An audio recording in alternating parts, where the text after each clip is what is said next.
everybody. Welcome to Roundtable Live for April 28, 2017. I'm BaerTaffy, joined by RockLeeSmile, MathasGames, and Northernlion.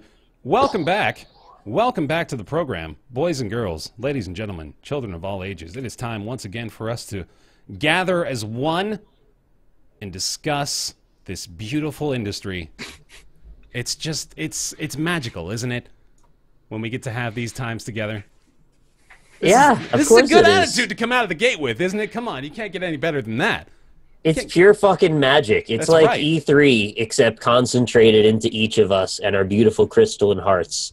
The topic for now is magic, and where we can find it within ourselves. Finally. I mean, I haven't played Amonkhet yet, but I hear that the new set is pretty good, and there's new masterpieces that look like they're Yu-Gi-Oh cards from the early 2000s, so like I'm pretty stoked about that. Did you play Yu-Gi-Oh, though?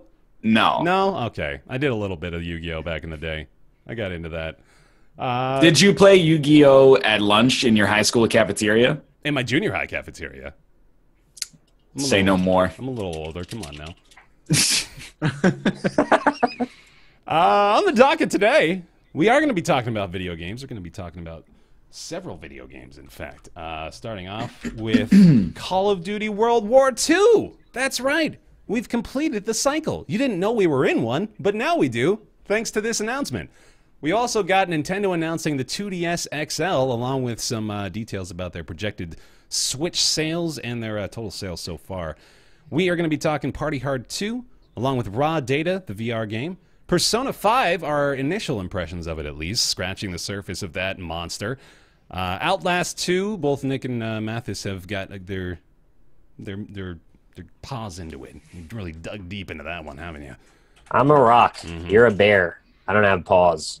Okay, sorry. What's a Mathas? Is that an animal or a rock? Questions have you, how many times you got that question? What's a Mathas? It's just a sad existence is what a Mathas is. And then right after Outlast 2, we got Little Nightmares, which was a little... Thank God you played that. Yeah, I'm glad, man. I am very happy I made that choice. We'll talk more about that near the tail end. Might be a little bit of a shorter show today, so just bear that in mind. There's another bear pun. There you go. Like, see, this is the way I operate 24/7. You can't expect me not to transfer that over to your persona as well. You live the brand. Somebody's got to do it. I got to embrace that shit. Speaking of living the brand... Madrinas. There you go. Hey. Hey. What if video games are actually bad, though? Whoa, let's start with this conversation. What if video games but bad? They might all be bad. I think that they might... The best video game ever is just better than all the bad video games. You know, we had another round of nominees for the Video Game Hall of Fame we could have talked about here. Really? That was some big-time stuff. Video Game Hall of Fame. Every time we have this conversation, that's the exact thing I hear you say. Yes, Wait, we've had this conversation before? 3 times! This is the 3rd time! It came into existence, like...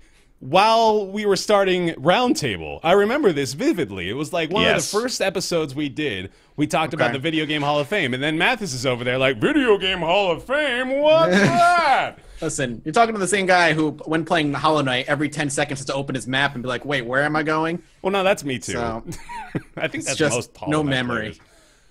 players. The Video Game Hall of Fame does have actually like a pretty difficult choice ahead of it here. They got to cut out some folks. I'll make it for them. Yeah, you want to do it? All right, let's just do this right now. Here's the thing though, because like if they only bring in, they have like a suite of nominees, and then they only give it to like a few of them. Yeah. Shouldn't they just put in the ones that didn't get in last year, this year? I think that's like kind of what they're doing now. Like this is the point where they have to get all of the gimmies, right? And they've been doing that over the last couple of years. Year 1, they inducted things like Doom, and I think fucking the original Microsoft Pinball or some shit made it on there too. But then you got GTA 3 in last year, The Legend of Zelda last year, Oregon Trail last year. You know, you got a bunch of really no-brainer entries there as well. And for the finalists this year, you got stuff like Mortal Kombat, Final Fantasy VII, Microsoft Windows Solitaire. You got to get all those ones up there, too. Pokemon Red and Green, the original ones. Video Game Hall of Fame needs to include a card game that was made digital by Microsoft. Well, it's up to you to determine that. You got to vote for the finalist you think is the most I'm not qualified voting for that. and representative of your interests. Resident Evil, Portal even made it on there as a finalist, which is pretty impressive. So yeah, they got a good list. What about like Bridge? People really like Bridge. Has that been on any major game consoles lately? Oh, the game, the card game Bridge. Based on the Snap Bridge. Yeah. I was thinking Poly Bridge. I love that you went to Google what Bridge is. Yeah, I did. I thought there was a new game called Bridge that I hadn't heard of yet. I was like, wow, that's a really simple name. How did they manage to get that one under the copyright? It's actually a great name for a new game. Yeah. I would be down for that game. Whatever it is. I think most of the single words are copyrighted at this point. So you've got, if you can find one, just go for it. And even single colors, shapes like rounded rectangles, they're all copyrighted. Even if it's not related to your game, like if your game is called Bridge and it's a first-person shooter, I'll still probably play it because I'm like, wow, that's a cool name. I gotta see what this is all about. That's just me, though. Is my opinion every year this sounds stupid? Usually. Our collective opinion every year is supposed to be who gives them the credibility to nominate these things. And then It sounds like another video game award show. No, this actually happens every year. I come to the defense of the World Video Game Hall of Fame, the strong National Museum of Play, because I feel that they are sufficiently qualified to handle this responsibility. Personally, anyway. How did they get to that point? Well, go back and look at our last year's Roundtable episode about it. Watch the videos. You can hear all about why they're so well qualified to handle their task. Anyway. Can you go to this is in a museum. Yeah. The National Museum of Play. This is deja vu.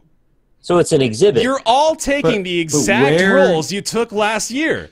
Mathis doesn't know what it is. It's in upstate New York, Nick. Nick asks what their qualifications are, and Ryan asks if it's a real place. Okay, that's actually not super far away. I think it's a couple hours. You should go visit, man. Let me see what they got going on in here. Make a vlog. If you go to the website, there's Sonic. Sonic is just sort of hanging out on the website. He's giving you the thumbs up and go and come visit. He's always giving the thumbs up. Or he's pointing. He's arms crossed, pointing. He's got such an attitude is his thing. I pushed Control-Shift-T to try to bring up the Hall of Fame website, and it just brought up my Google for Bridge. Oh, Rochester's way further away than I thought. It's by Buffalo. I thought it was closer to me. It's like a 7-hour drive, actually. Wow. Oh, never mind. New York's very wide. Maybe by the time we talk about this story next year, you'll have visited the strong National Museum of Play. You know what would be awesome, though? Niagara Falls. Yeah. What if they actually just started? I get that they've got to build an exhibit here. Sure, yeah. But let's spitball. What if they just started and they added 400 games to the Hall of Fame, and then every year they had to remove 5 until there was only 1 left? Reality show. Right. I can smell this. Pure distilled resin. Mm-hmm. I'm looking at it right now. They got Doom, Oregon Trail, Sims, Super Mario. Yeah. Tetris, Sonic, Pac-Man, GTA 3, Zelda, Pong, Space Invaders, World of Warcraft. And I'm like, you got to cut one. Who's going? I say Oregon Trail. Ooh, I don't know about that.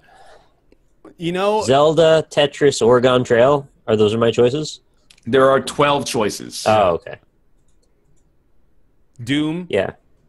You're going to cut go. Doom? No, hold on, wait. Oh, Let me finish the sentence saying Doom can't go. Doom That's like when go. Ryan Seacrest goes Clay. And then you're like, he had the best performance this week. There's no way. And he goes, you are not going home. You got to keep Doom and Tetris. I don't think you can really argue Pong those. should stay, too. Pong probably has got to stay, just on cultural value alone. Yeah. Mm-hmm. Space Invaders might get the cut for me. It might get the axe. It was about as culturally influential as Pong in another way. True. I want to say that you're right, that it probably should be cut, but I don't think I can do it. Well, you can't cut. There's a couple of these that you can't cut. Yeah. You can't cut Super Mario Brothers. Let me give you the visual here, Chad. Hold on. No, you definitely can't cut. You can't cut SMB. That's not. I don't think you can cut Pong, Space Invaders, or Pac-Man. As much as I don't want to say this, don't say Tetris. It might be Sonic the Hedgehog. Thank you. Oh, yeah, okay. Yeah, I can agree with that. It's sort of just Because Sonic a is just different not that Mario. good in general. Like that's a broad generalization for Sonic the Hedgehog, but like in the context of the Video Game Hall of Fame, it is kind of just like a different Mario. Whereas the rest of the entries here, they all sort of, you know, embody a certain element of gaming history to a certain extent anyway. Well, the thing about it, though, in my opinion, is you've got the classic paradigm of Mario versus Sonic. Mm-hmm. We grew up with that rivalry between Nintendo and Sega, and that was the two mascots. So I feel like if you cut one and not the other, you come up with this weird sort of uneven look at the world. Mm-hmm. That's fair. But Mario's good, though. Sonic is good, well, too. I mean, I'm not making the argument that it isn't. Sonic I'm not is saying fine. Sonic's not good either. It's just not... It's not as big a deal. We can't axe World of Warcraft? I think it's too significant. Yeah, WoW did a lot of things for just the online gaming industry. Mm-hmm. I mean, a lot of people are saying in chat, they're saying GTA 3, but like that dominated video games for like 10 years. It was for 10 years, everyone was just trying to make a better GTA 3. Yeah. Yeah. I haven't heard any that would be the obvious cut so far. Which is pretty indicative of the fact that they've done a fairly good job here, I'd say, right? The World Video Game Hall of Fame. I kind of think the Oregon Trail is sort of just like... It's up there because it was on school computers. Like, that's the Microsoft Solitaire of the first 12, I think, is that... Like, the Carmen game Sandiego. Yeah, exactly. I mean, I would put that there instead, but, like, Oregon Trail's, like, fine, but... It's not. I don't think it's as classic or influential as these. Yeah. People are saying Sims, but I think Sims is still you can't too count Sims. significant. No way. I think Sims was huge. Sims was. People are just either too young or don't remember how insanely huge Sims was and what Sims did for the industry. Sims had moms playing PC games. Like, back in, what was that, 2001? I think. Pre-Facebook era. Yeah. 1999, 2000. That was unheard of, and I got the OG big box. Oh, shit, yeah. It's good. I like This is what you've become now? You just have all the boxes for all the computer games? I get like a handful a month. I grab like 5 big box. Wait, PCs. you're not even going to shove it in my face? This guy's the one that accused you, and I've got 200,000 PS2 games? Oh, I didn't even think that. Yeah, go fuck yourself, Nick. All right, you know what? I'm going to vote right now. Okay, go for it. There's Donkey Kong, Final Fantasy VII, Halo Combat Evolved, Microsoft Windows Solitaire, Mortal Kombat Mist, Pokemon Red and Green, Portal, Resident Evil, Street Fighter 2, Tomb Raider, Wii Sports. You only get one. You only get one. I know. So I'm thinking, let me go through my reasoning. Donkey Kong, it's not that Should good. just be out. Yeah. You want to knock it out? Let's knock it out. Donkey Kong's cut. All right.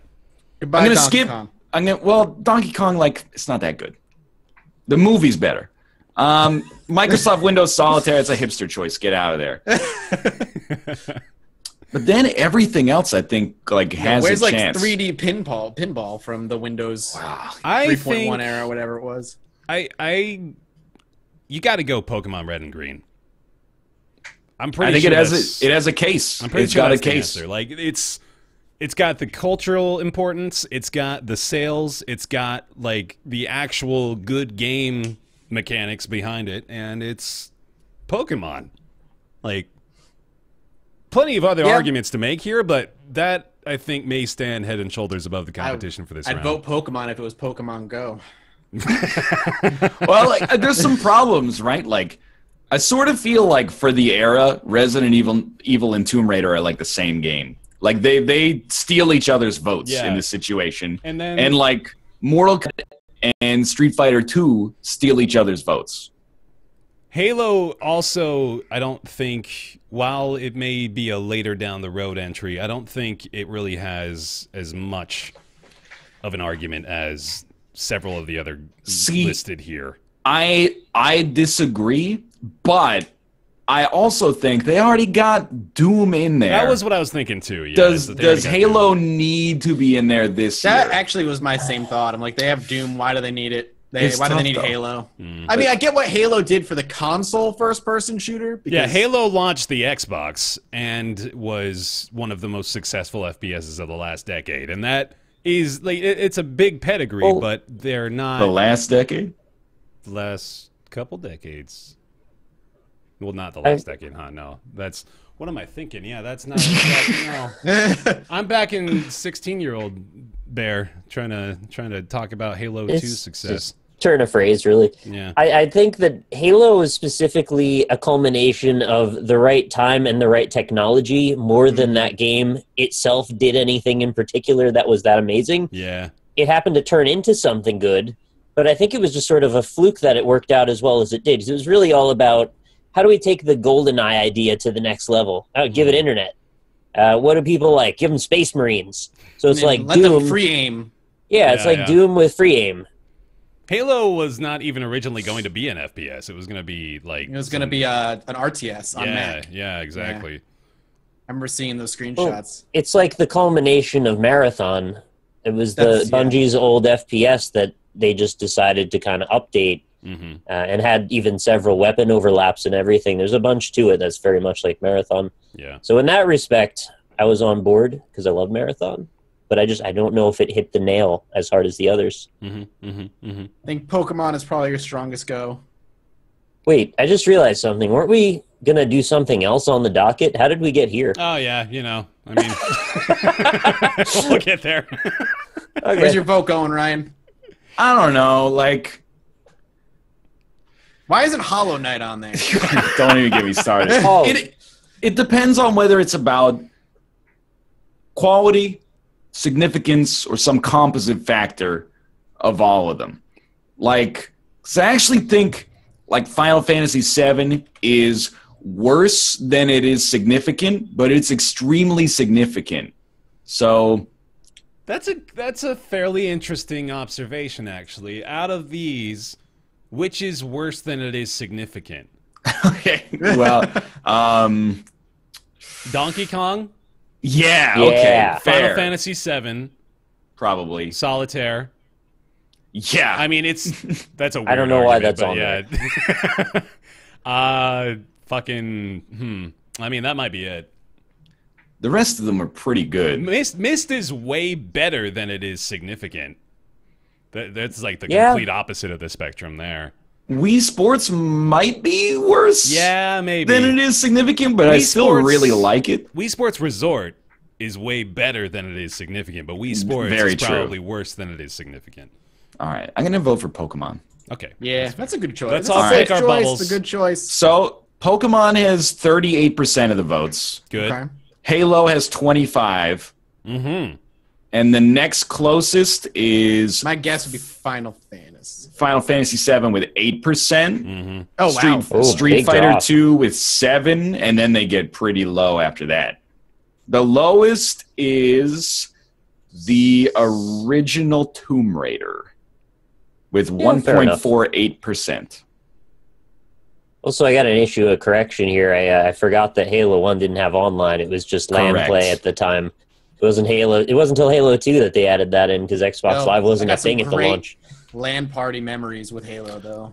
Well, actually, you could play Halo online. You just had to use Xbox Connect or whatever. Yeah. Right. Use Xbox Connect to give like some forum Make a tunnel in Dusseldorf like access to your network, and then I My remember that. My bachelor party was a big Halo 1 LAN. We did it That's awesome. in like a so my friend's girlfriend at the time was working for this food processing plant, and they had a whole like first floor of this warehouse that they emptied out for us. Not like a first floor, but like a big room in the warehouse, and we filled it with stinky men, consoles, and CRT TVs, and oh man, that was a fucking treat. CRT TVs are the worst thing.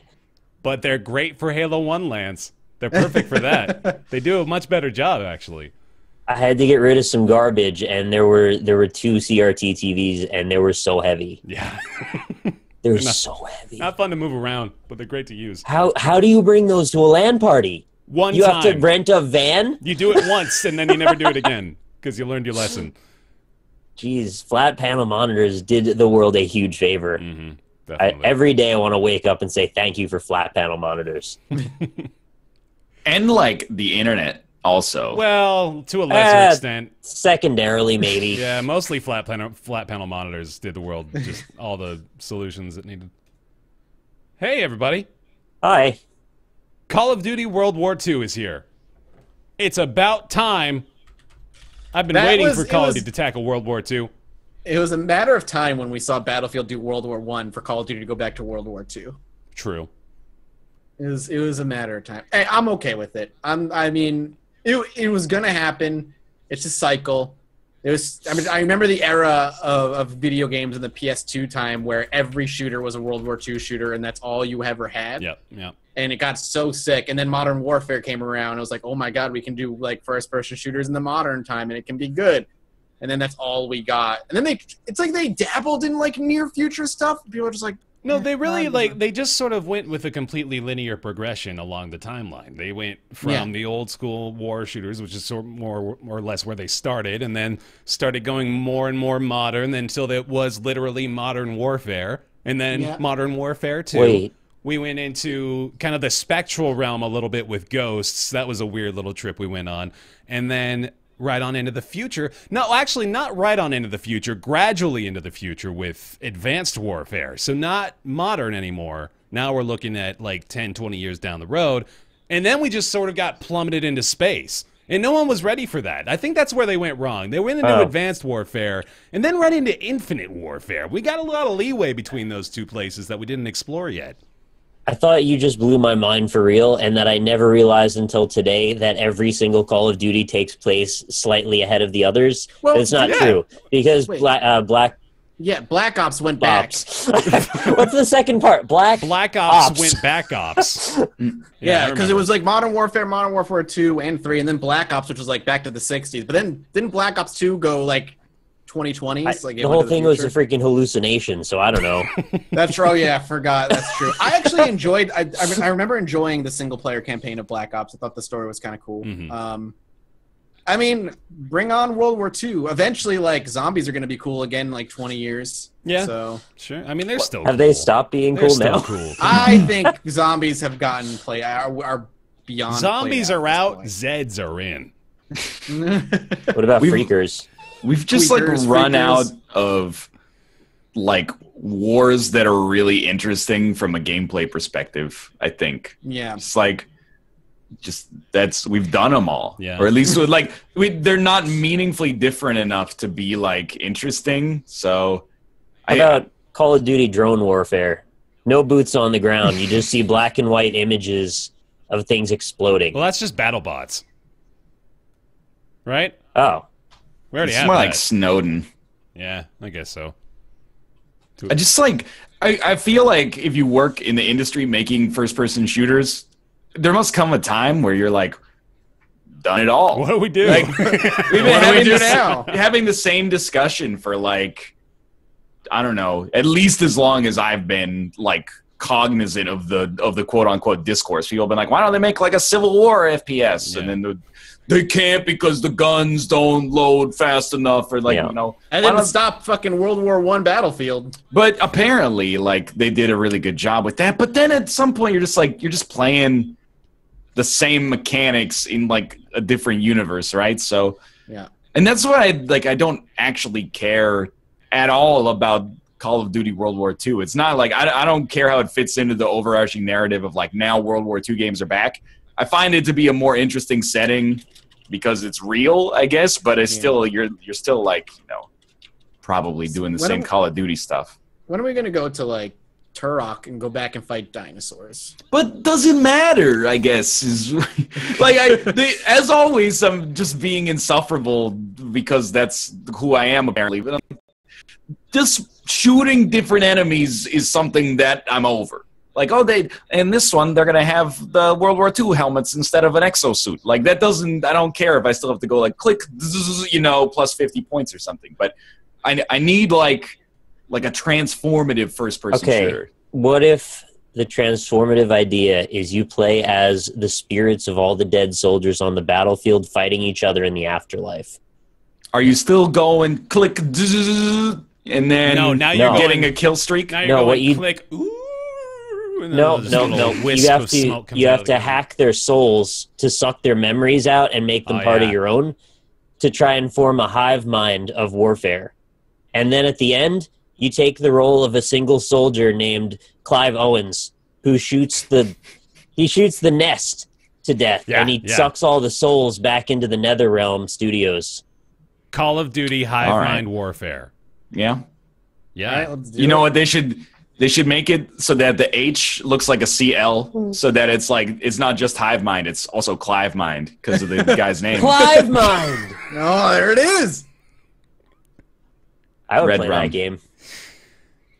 I would. But you know, like as much flack as Battlegrounds gets and like deserves to get, Battlefield or Battlegrounds? Battlegrounds. Okay. The reason I like it is not that the shooting mechanics or the driving mechanics or even just like getting into a car are good. It's because it recontextualizes first-person shooters better than H1Z1 did, basically. So that instead of just like spawning in and you're like, okay, you shoot each other for 10 minutes, there's like, it's a different game mode that feels fresh for like the first time since Zombies or something like that. So it's not the Battlegrounds I fully accept is a game that is on a mechanical level fairly bad a lot of the time, but it's fresh. It's like the third game in this genre. So it's got like, it's still in its infancy, but I'm like, just changing the setting of like a Call of Duty game doesn't appeal to me that much. Here's a thought that I've been toying around with since I even saw this trailer. It's funny to think about going in the cycle, you know, and like actually just repeating from this point on of just getting the different newer iterations of the places we've already been and experiencing the updated version, right? But is it maybe like it might be time for the update? At least for this setting. Like this particular setting, I think, is one that folks are willing to come back to just because it's, you know, likely the most significant war in human history. And it's very interesting in a lot of different ways. And there are a lot of different ways to approach it because there's a lot of different stories within World War II. So I think this is like, it's just a sort of special exception where because technology has advanced to the point where now a game like this is going to be considerably different compared to the last Call of Duty set in World War II. I think it's sort of justified now, at least a lot more than it would have been like 5 years ago. So what I hope they do then, because like mechanically, I think Ryan's right. There's not much they can do mechanically to make it interesting anymore because you're kind of playing the same game as every other first-person shooter lately. What they have the opportunity to do is something that I think Battlefield 1 didn't do, is tell like a personal story, something that could be a little bit more emotional, a little more grounded, as opposed to going the way Call of Duty has been going, which is bombastic action movie insanity. Yeah. So I would love to see if they do that. I'm on board. I'll play the game because I would love a great World War II story. Hear me out. Sure. You play as the grieving widow. Oh God, here we go. What is this face?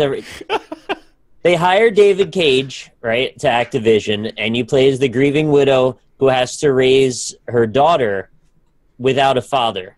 And it's an RPG mostly, but there's like some first-person flashback elements of how much he misses her while he's still fighting. And then you get really attached to the character, and you think he's dead the whole game, but the truth is he actually didn't die. We're exploring an alternate reality where he did, and what would have happened to help her appreciate that he still is alive when he comes home from the war, and they get to live the life they intended. That's right. It's magic. Back to that topic. That's Call of Duty, It's a Wonderful Life, but then the F. The CL if at the you, start, right? It's a Wonderful Clive, yeah. But if you turn the box, the F disappears, and it says, like, It's a Wonderful Lie. And you're like, whoa. Whoa, it's a lenticular box? Man. Oh, my God. And the ARG. That's some Spec Ops The Line shit, man. I can't handle that. You're gonna blow Please my hire mind. me. I have so many ideas. Wait, what is Spec Ops The Line getting into the Hall of don't Fame? even start with me. But, like, when I... They woke fellow children. We were at the PS4 like E3 presentation, and they did like the Call of Duty Infinite Warfare, Space one. That's Infinite Warfare, right? Yeah. I couldn't tell you. They're like in space and they were doing cool stuff. You know, they're in like a little spaceship and then like it gets hit by like a missile and they're like, we're going to crash. And then they crash into the space station and breach it. And then they like get out. And then as soon as they get out, you know, your dude, I'm going to try to do it on my webcam here. You know, he pulls up like the SMG so it only pops up like right here. And then he's just like, oh, bogeys. You know, he's just doing the Call of Duty thing. Yeah. That's what I don't want them to do. Is just don't be like, wow, war is shitty. Oh, my best friend just got shot in the head. And then you're like, you know, okay, here's your Thompson. And then shoot 900 Nazis. Yeah, that's like, what I'm saying. I don't want that. I want something more grounded, more real.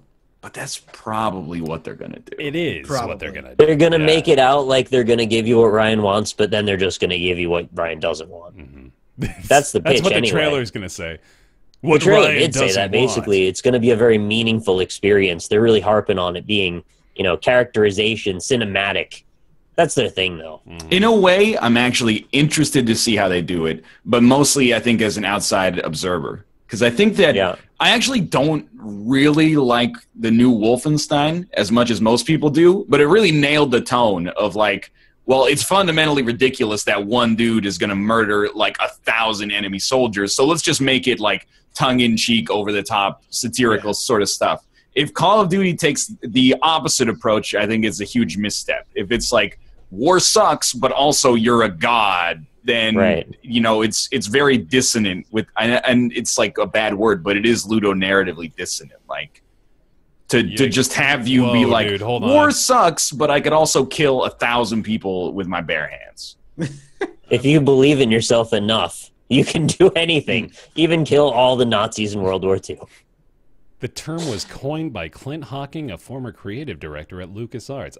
I'd never even heard that phrase before. Ludonarrative dissonance. It was like we used it 100 million times in like 2013. Yeah, it was a buzzword for a while that was like, oh, why don't you like this game? Oh, ludonarrative dissonance. But really, there was like a big period of time where 80% of AAA games were first-person shooters, where the hero was like, I sort of hate doing this, but also I'm going to throw a tomahawk through that guy's skull. Like, there was a lot of ludonarrative dissonance. And I'm going to cackle while I do it, but I'm going to cry at night. Uncharted has often been mocked for this reason. Yes, apparently. Uncharted. Freaking every man, Nathan Drake, just can't handle how real it is to have to kill a human being. 80,000 dead bodies later. He still can't quite handle it. This is ridiculous! How do I keep doing this? I just want to stop killing! Small sub-note. This is only the second game, or the second time that Sledgehammer Games will be spearheading development on a Call of Duty title. So what was their first one? Their first one they did by themselves was Advanced Warfare. And they co-developed Modern Warfare 3 with Infinity Ward. Okay. So this will be their second, their sophomore Call of Duty. So are we sort of seeing this release more for what it means for the industry than that we're actually interested at all in playing this game? Like, just how do you approach this giant idea and pull it off? We just mostly want to know that, really. I guess it's like when we were in, you know, our adolescence and teenage years, it was like every shooter was World War II era, at least before or around the time of Halo. Everyone was making like World War II era shooters. So it's to the point that it was ridiculous. And that's and why now, Halo and Gears of War stood out so much, is because they were completely different. And now they're like, I guess they've decided that it's not verboten anymore. So I mean, I guess that's kind of cool on like a meta level, but say verboten on purpose. Well, I mean, it's a turn of phrase in English as well. No, I know. It's just convenient when we're talking about World War II.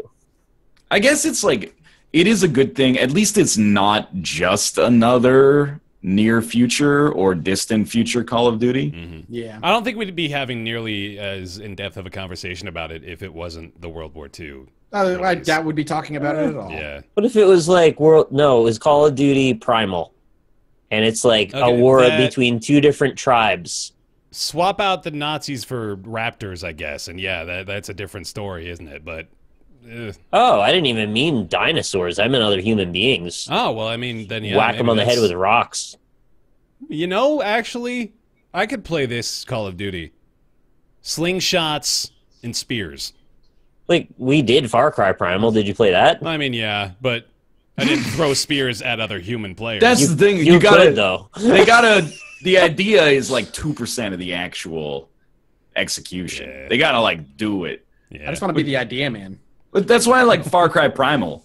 You're like, oh, cool. They're gonna like mix up the Far Cry formula by sending you back in time, and then when you actually played it, you're like, it's still just Far Cry. They really didn't mix it up that much. That one in particular, it's just, it leaves me with a bad taste in my mouth for the whole series, because I loved 3 and 4, and then that just came around as basically a carbon copy of 4 thrown into an older setting, which was really off-putting. Well, I didn't get a bad taste from it. I mean, it seemed alright.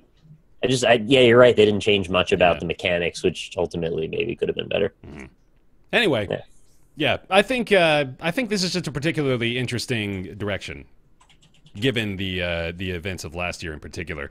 I want to talk about that briefly too. I don't know if you guys are with me in this opinion, but I feel like the hate train that started around the Call of Duty Infinite Warfare trailer, like, most of the people of like the 3.5 million folks or whatever the hell that was that disliked that trailer, I'm pretty sure most of those people didn't even really care. Like, I think at that point when people were starting to report on the fact that the trailer was getting so much hate, a lot of folks were just like, yeah, let's pile it on. Fuck this trailer. I don't even know what it is, but Call of Duty, it sucks. I didn't watch it, but I heard people are mad. Yeah. And then the game came out and everyone's like, oh, it's pretty good. It's all right. Yeah. Anyway, Call of Duty World War II. It'll be here, guess when? November 9th. Yeah. You're close, actually. I think it's like... Well, it's got to be November something, first or second week. Before Black Friday, obviously. So, yeah, I think it's like November 3rd. Yeah.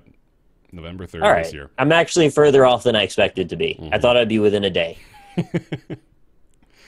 Well, maybe you'll be within a day of this guess. Nintendo announces the new 2DS XL. What's the release date, Nick? 2DS XL. That's a fall move. That's going to be October 15th. Oh, man. July 28th. What, who's gaming games in July? Who games in July? Stupid video games. Just because the Switch can go places doesn't mean Nintendo is done announcing mobile hardware. Meet the new 2DS XL. Going to be out in July 28th. Sorry, go ahead. Doesn't say also known as just the DS. Just the DS. It's going to be out on July 28th. Retail for $150. Pretty much, it's a new 3DS XL without the 3D. Which is what everything should have been in the first place. I know we're gonna get deeper into like the actual announcement and what the technical specs and what does this mean for the industry, but can we talk about the fact that they have the 3DS? Yep. And then they wanted to make a simplified 3DS, so they made a 2DS. No, okay, this is exactly what I want to talk about. Please. And then they wanted to make the 2DS bigger, so they call it a 2DS XL. Well, because they already have the new 3DS XL. Oh, I mean, I'm aware. So, like, you know, because you probably have like one of every one. So on the 3DS line, you have a 3DS, 3DS XL, 2DS, and 2DS XL. And then you have a new Nintendo 3DS and a new 3DS XL.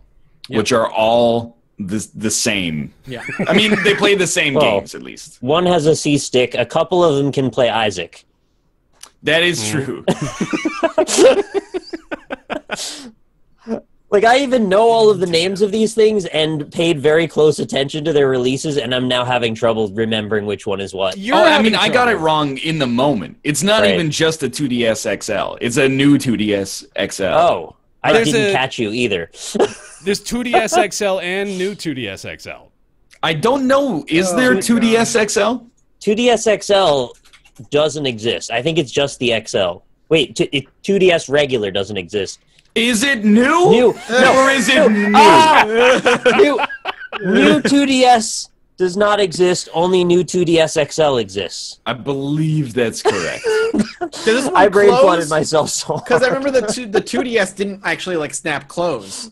Right, it was just like, it was like just a awkward. tablet almost. Yeah, it was like... It was a doorstop. It looked like the end of an axe. Yeah, it looked... Yeah. Like a wedge. Why is Nintendo garbage at naming their shit? You can't use the word new ever for a piece of hardware. You can't name it that. It's so confusing after like 1 year.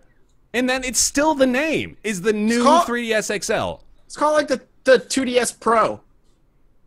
Yeah. Done. Easy. Just call it anything else that doesn't have the same fucking name in it. Like, we're getting confused. Imagine, like, a mother going into a GameStop trying to buy... Oh, that's a GameStop employee's wet dream. You can just sell her whatever you need. Put some fucking numbers at the end. The DS3, the DS4, the DS5. Yeah. Well, they can't because they have numbers at the beginning. Put the numbers at the end and the beginning. Can I get one of those 2DS2s? You get a little bit of that 3D, Can I get 3D. New 3DS XL 3.2 Pro, It's please? actually going to be like me going into a hardware store, you know, and you're like, I need some screws. And they, what kind of screws do you need? A 3 1/4, 8 1/11 inch? And I'm like, they're kind of like this big, and I need them to go through wood. This article is about the Nintendo 3DS and its larger model, the Nintendo 3DS XL. For the current revision, see new Nintendo 3DS. For the budget model, see Nintendo 2DS. For the entire 3DS series, see Nintendo 3DS Family. 3DS redirects here. I mean, that's too much. They need to hand out a pamphlet to anyone that wants to buy them. This is a genuine question, though. But I need to think about how to phrase it. Okay. But I want to be clear because it's going to sound like a joke that I'm actually asking an honest question I want an answer for. That sounds demanding, but let's just get on with it. We got enough prefaces. We're good. What is the selling point of the new 2DS XL? What is the selling point of the new 2DS XL? As in, why is it advantageous to own a new 2DS XL instead of the original 3DS or 3DS XL? Because enough moms read health magazines to say the No 3DS. joke answers. Hold on. No joke No, answers. I'm serious. You gotta be serious. No, I'm dead serious. There have been articles that said, like, for children, like, the 3D effect can be harmful, blah, blah, blah, and that's why they released the 2DS. Mm-hmm. So if they have the 2DS and you want to get a newer system, you get the new 2DS But XL. you can just... You could just turn it off. Is that part of it? It's slightly cheaper. It's a budget It is model. also Much yes. cheaper, yeah. Like, I understand why it exists instead of the 2DS, because maybe you want to fold it and put it in your pocket or something. That makes sense to me. But I guess if it just doesn't have the 3D at all, I can understand that as well. It does, yeah. Zero 3D effects. It's got C-Stick, Amiibo support, Z buttons, compatible with the 3DS XL lineup. Why would someone buy a $100 more expensive new 3DS XL over the new 2DS XL unless they wanted 3D? Yeah, now I don't know why you would do anything other than the 2DS, because the 3D is almost never used to any effect. Does one of them not have like an SD slot or something? I'm just guessing. I don't know. That seems like a thing they would take out if they're trying to make it cheaper. I don't see any specs But like about the that 2DS was drastically cheaper. I don't think this one is drastically cheaper. It's $100 less. Okay, that's something. Apparently 50 less, but 50. Oh, that's even Yeah, it's 50. less. This All one's right. 150. I don't know, man. It's not. Who gives It's a shit? really overly convoluted and unnecessary for them to do this. Just like take the 3D out for everybody. I guess the other question is the new 2DS XL comparable in power to the new 3DS Yes. XL? Mhm. Yeah. Yes, Okay. it is. Yeah. So if you're buying a new 3DS XL, it sounds like apart from the 3D, you're getting the last generation of hardware. Correct. Yeah. I didn't follow because that said a name. If you want to buy the best 3DS console, you actually want to buy the new 2DS XL. Yeah, because you don't have to worry about 3D.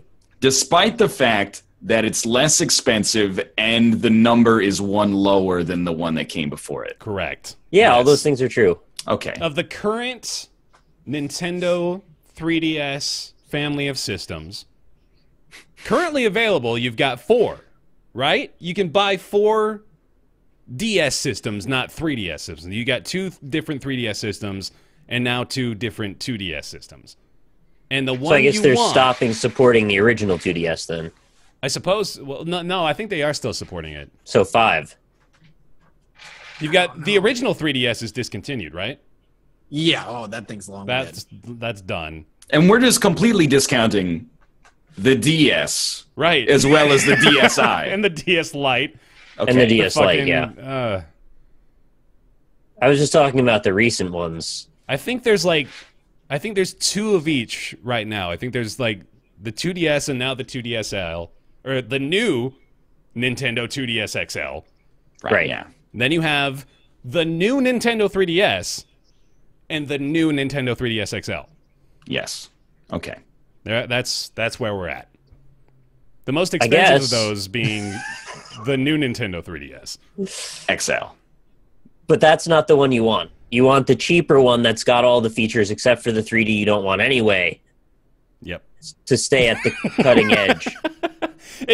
So like, let's not completely rule out the 3D though, because I've heard through the grapevine that there are a few games that treat the 3D well, and I don't want to like discredit it completely, but disregarding that, yeah, the 2DS XL is the best option. The new Nintendo 2DS XL is our recommendation for the show. You did it. Well, if you get the 3D, you can do whatever I do when I play a 3DS game on my new Nintendo 3DS XL, which is one of the 5 that you own.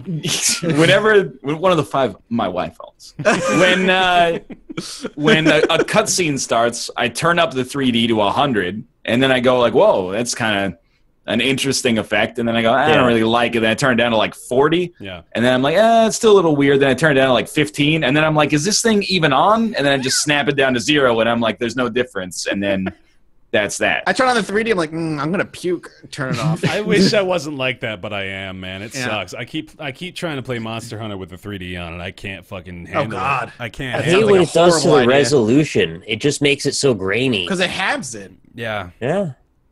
No, I remember the original 3DS, and like you could, if you wanted 3D on, you had to hold it in a very particular angle. That's the one I still have. Yeah, and if you turn it, it's like no, you know, it's like it's all blurry. That piece of trash has been discontinued now, Nick. That's the one you got, huh? I got the Cosmic Black version, I guess. Mm-hmm. I forgot what they called it. It's so bulky now. I remember that how bulky. But it's like compared to the original DS, it's not that bad. The original DS was a very strange looking object. Oh yeah. And all the hinges broke. Do they still break? Because that was their defense of why 2DS should exist, because kids break all the hinges. So let's give it hinges again. I guess weird, right? I kind of understand the existence of the 2DS. Like, it's big and bulky and colorful, and I guess that's good for children. But I guess it's weird because it makes sense, but I don't understand it. Like a 2DS XL was called a 2DS was called a 2DS because it doesn't have 3D.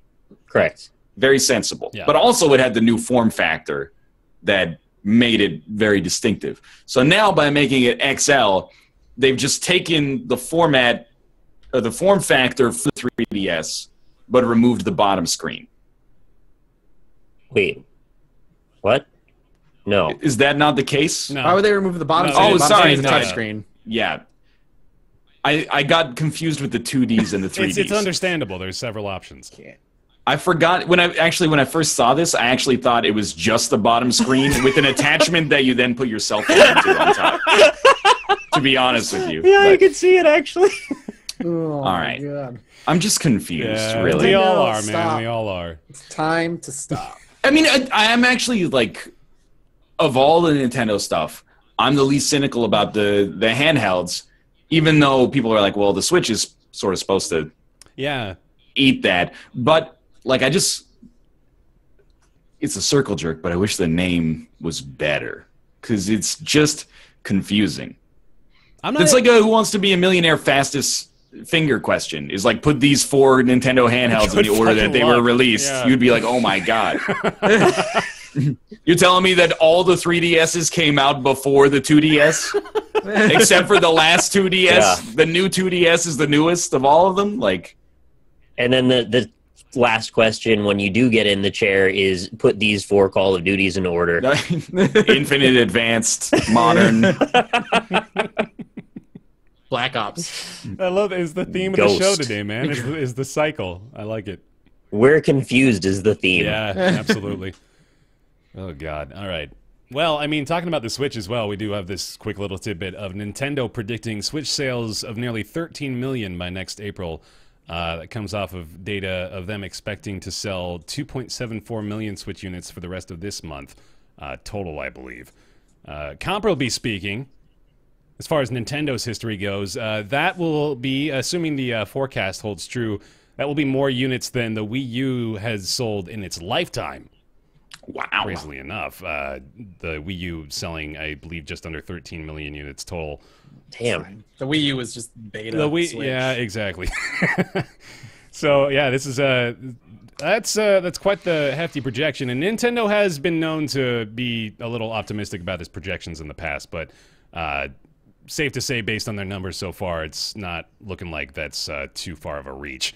And of course, they've got a bigger lineup coming up throughout the rest of this year, and then the holiday season will come around. Of course, they'll be selling like hotcakes at that point. But If they have them in stock. if they have them in stock, exactly, yeah, if they've got them somewhere to buy. forbid. I did kind of want to do another just quick check-in with you guys. How have your Switches been treating you? I don't have one. Well, there you go. That's the update. I'm done with Zelda, so I'm done with the Switch. So there you go. It's how it always goes. Like, when a new console comes out, you get something at launch, and then it could be a while. Yeah. The Wii U was really bad for it, but, you know, assuming, I guess, like, the Mario Kart 8 remake is out now. That dropped today, didn't it? Today, Yeah. I think, yeah. So that's pretty cool. But, like, apart from that, you are just kind of waiting. Everyone's waiting until Mario, I guess. Sure. And then it's kind of like, I guess we'll evaluate at that point. I think, what's the, ARMS is coming along pretty soon here as well, isn't it? But And like, then, I don't want to be cynical. I know, like, our reputation precedes us whenever we talk about console stuff. We're like, we have a tendency to be cynical. But ARMS, I don't want to say this, but it's gonna be sort of bad. I haven't played it, so this is very ignorant of me, but it's just gonna be not that good. And I say that because I've lived this already with, like, Red Steel, and I'm trying to think of, like, the other stuff that came out for the Wii U, Red where you're Steel like, 2. well, on the Wii Project U, Hammer.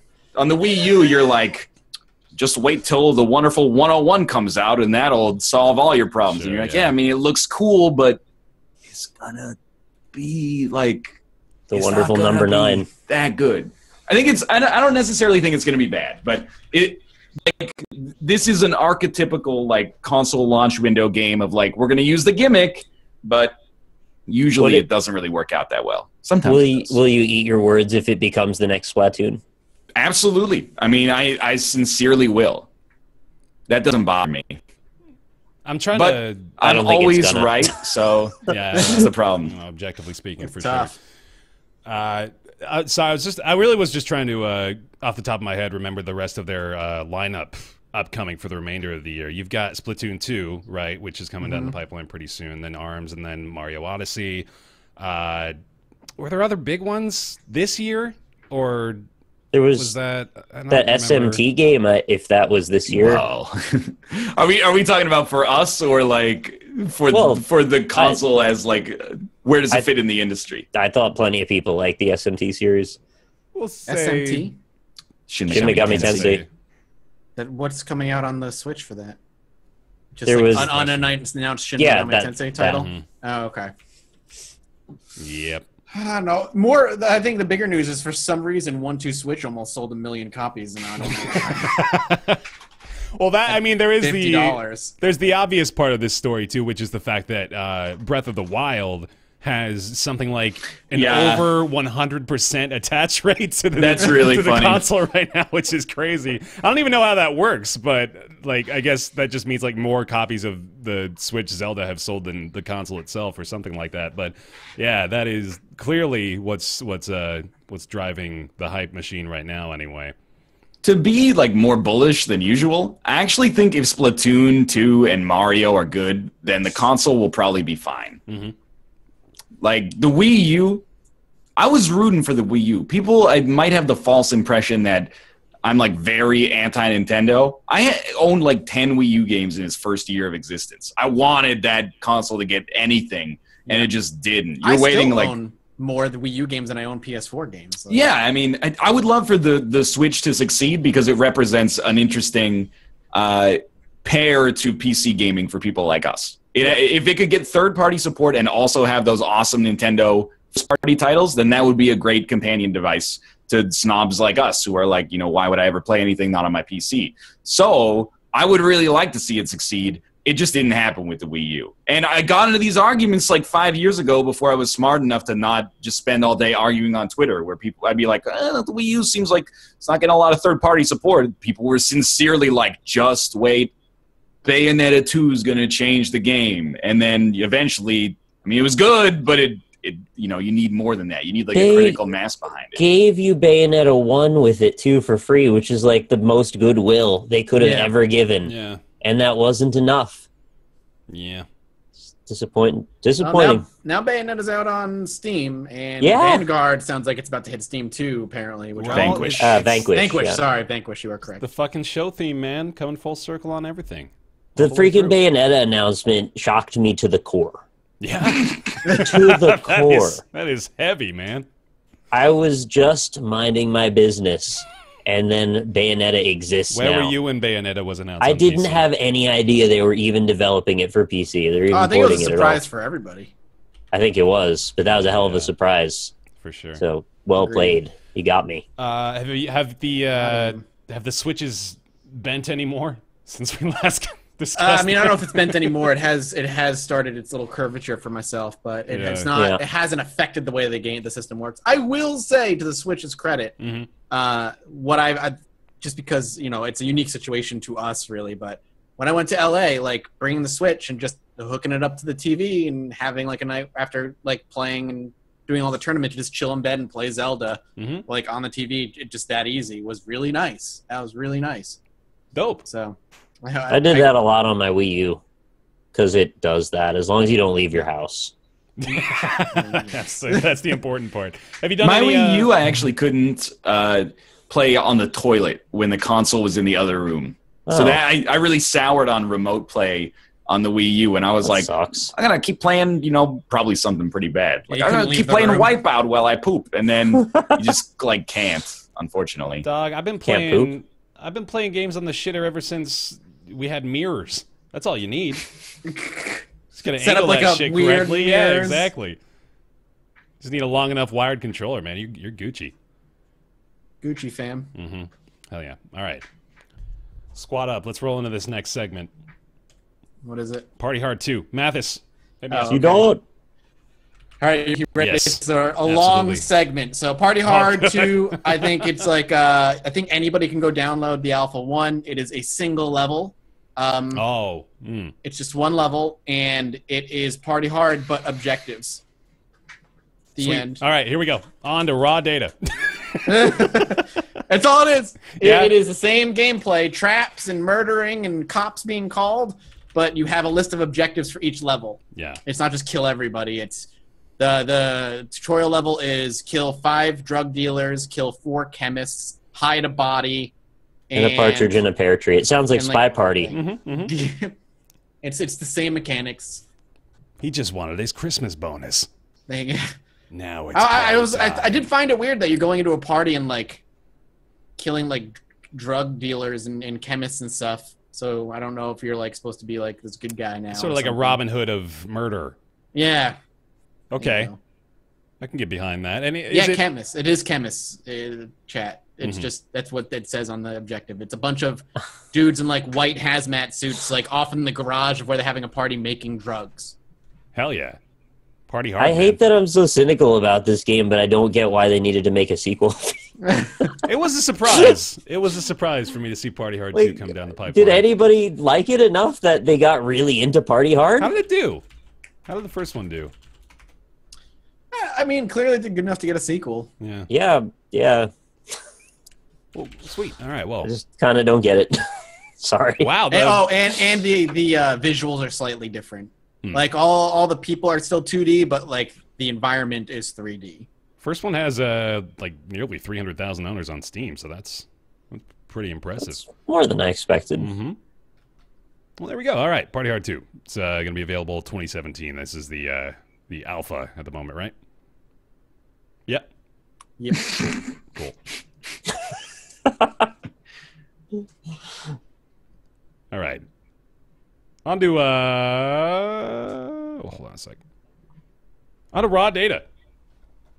Now, I've talked about this one a little bit before, but it's going to be a slightly different for me, especially based on my history of discussing VR games on this show, because I think I'm ready to officially lower my hype meter from overwhelmed to enthusiastic.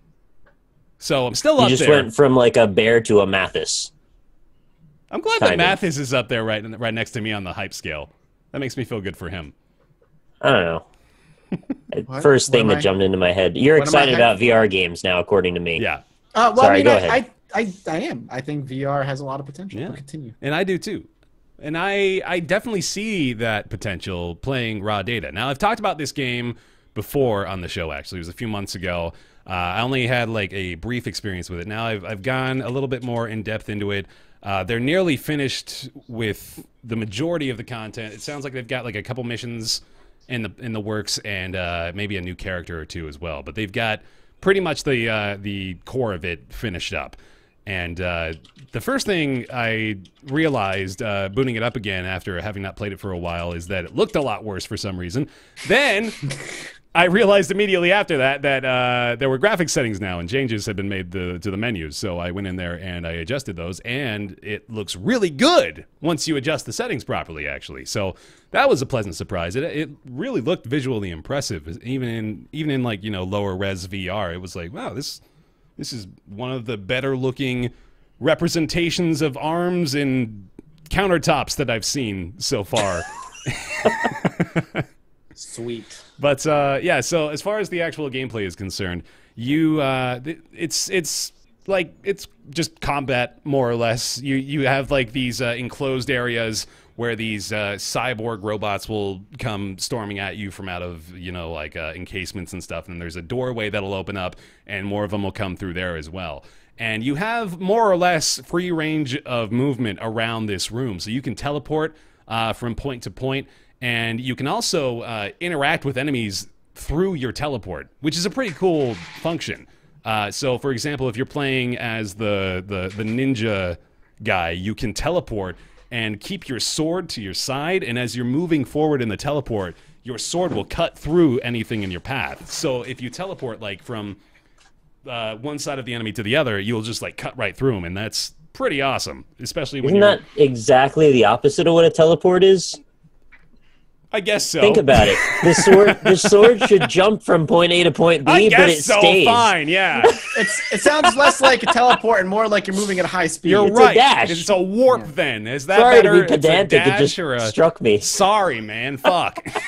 It's a warp dash. You cut enemies in half with his fun. And the new character they added, actually, his name is Boss. You either use this big old shotgun, which it's kind of funny actually to change characters in there, because you'll be playing as this ninja and you're really nimble and smaller, and you can look at your arms and you see they're a lot skinnier and you feel lower to the ground even.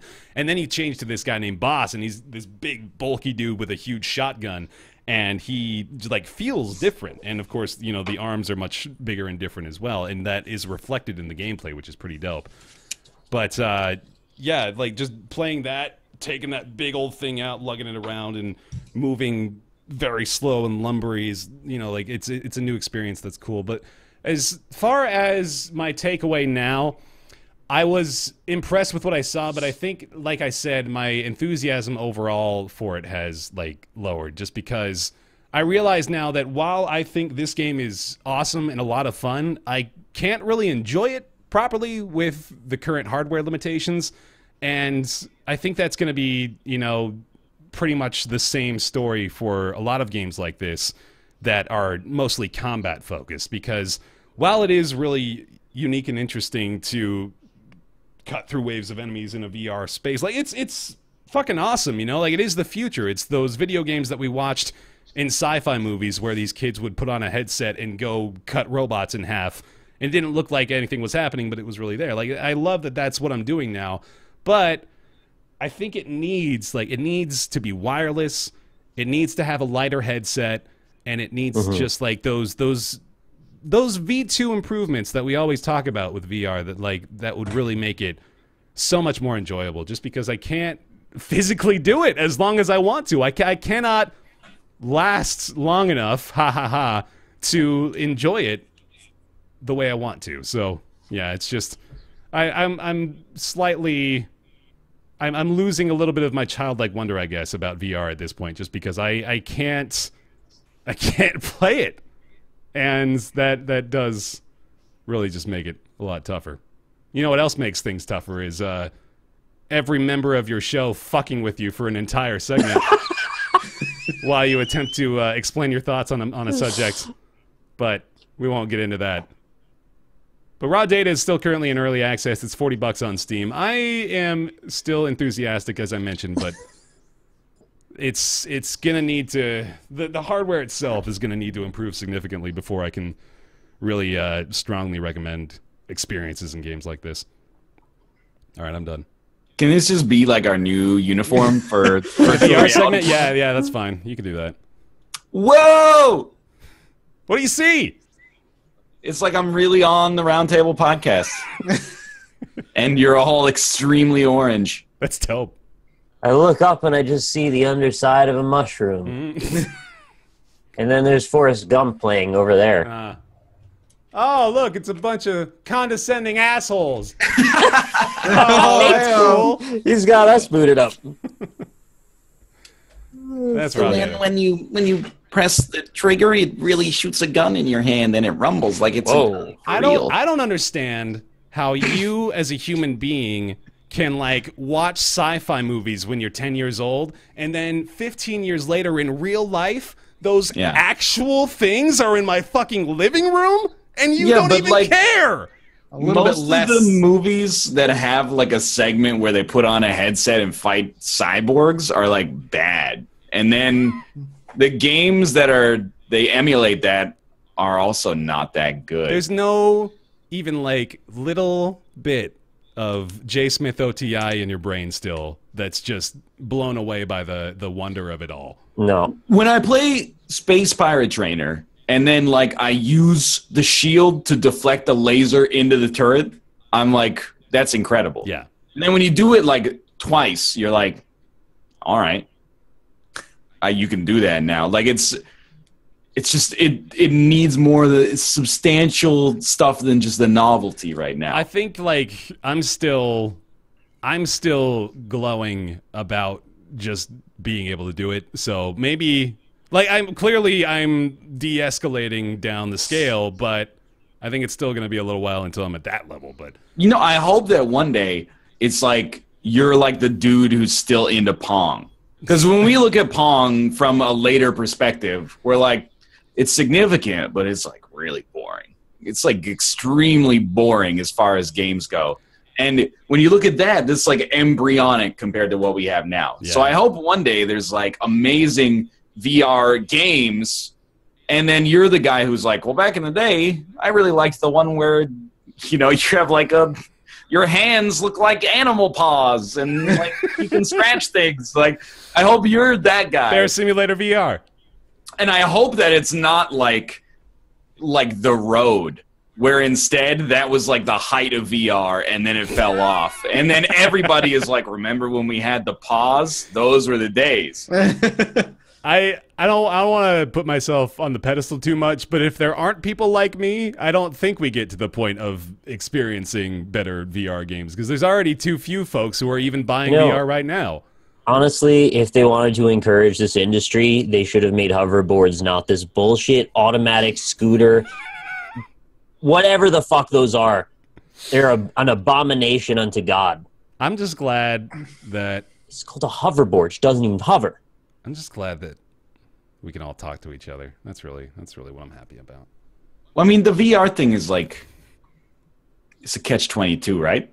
How so? You're like, well, if you're thinking about buying VR stuff right now, you're like, why would I pay $800 or more to get hooked up for it unless there's a killer app? But if you're developing and you have the resources maybe to make an amazing game, you're like, why am I going to make an amazing game when there's only like 300,000 people that even own this stuff? Yeah. You know, it's going to take you're going to have to get a Zelda install rate to actually make money on this thing. Mm-hmm. So you're kind of at we need the U.S. Treasury to print like $1 billion and then just give it to Gabe Newell. A few AAA developers and be like, just make something great and then like seed the industry, Prometheus the industry. I mean, what you're saying is probably what Valve is just doing with their own money. They're going in there seeding the VR space because I think you're right. I got an image of Gabe Newell falling into a waterfall. Sorry.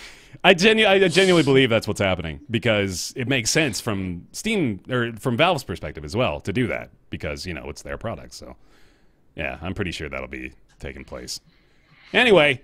But is it though? Yeah. No, I think it is. I think that Steam, or not Steam, but like I think Valve knows they have that responsibility. And like, why else would they be making 3 full-fledged VR games? Like, because they know that they have to plant the seeds to make this work. And the onus is on them not only to do that, but to convince other developers that it's possible. No, we've done that already. Didn't you see they had an Oculus tech demo and there's like this big robot and it like peeks at you through some trees. And that was basically the coolest shit anyone's ever done in anything. But remember when he had the headset on and somebody threw the controller to him, he caught it. It's the one-to-one. It is actually pretty badass to have the touch controllers and like juggle. Yeah. That's a thing that I didn't think I could ever do or see. It's fucking incredible. Anyway. And it just feels right. It is incredible. Anyway. No. Because it is, but it's incredible on like a technological level. In the same way, like I have a friend who works at a startup that is going to be sending like tiny satellites to space that can actually like perform their own automated science experiments. That's cool. That's incredible. Mm-hmm. It's like unbelievably complex, but at the same time, it doesn't help me.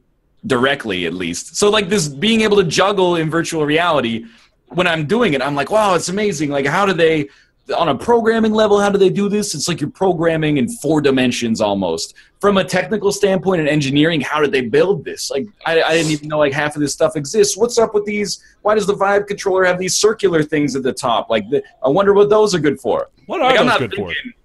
I'm not thinking, like, I'm juggling. You know? I'm actually, like... I'm just in awe of it from a scientific level. What is that? I think it's for easier tracking. Yeah. They got all over the place. It probably can send reflected light through the hole to see if your finger's depressing the trigger or not. No. Or is that just a completely stupid thing? When you push the trigger, it sends a signal to the computer, I'm pretty sure. Mm-hmm. I just wanted there to be a reason for it to work that way, I guess. We all do. All right. Yeah. Wait, so why is VR bad?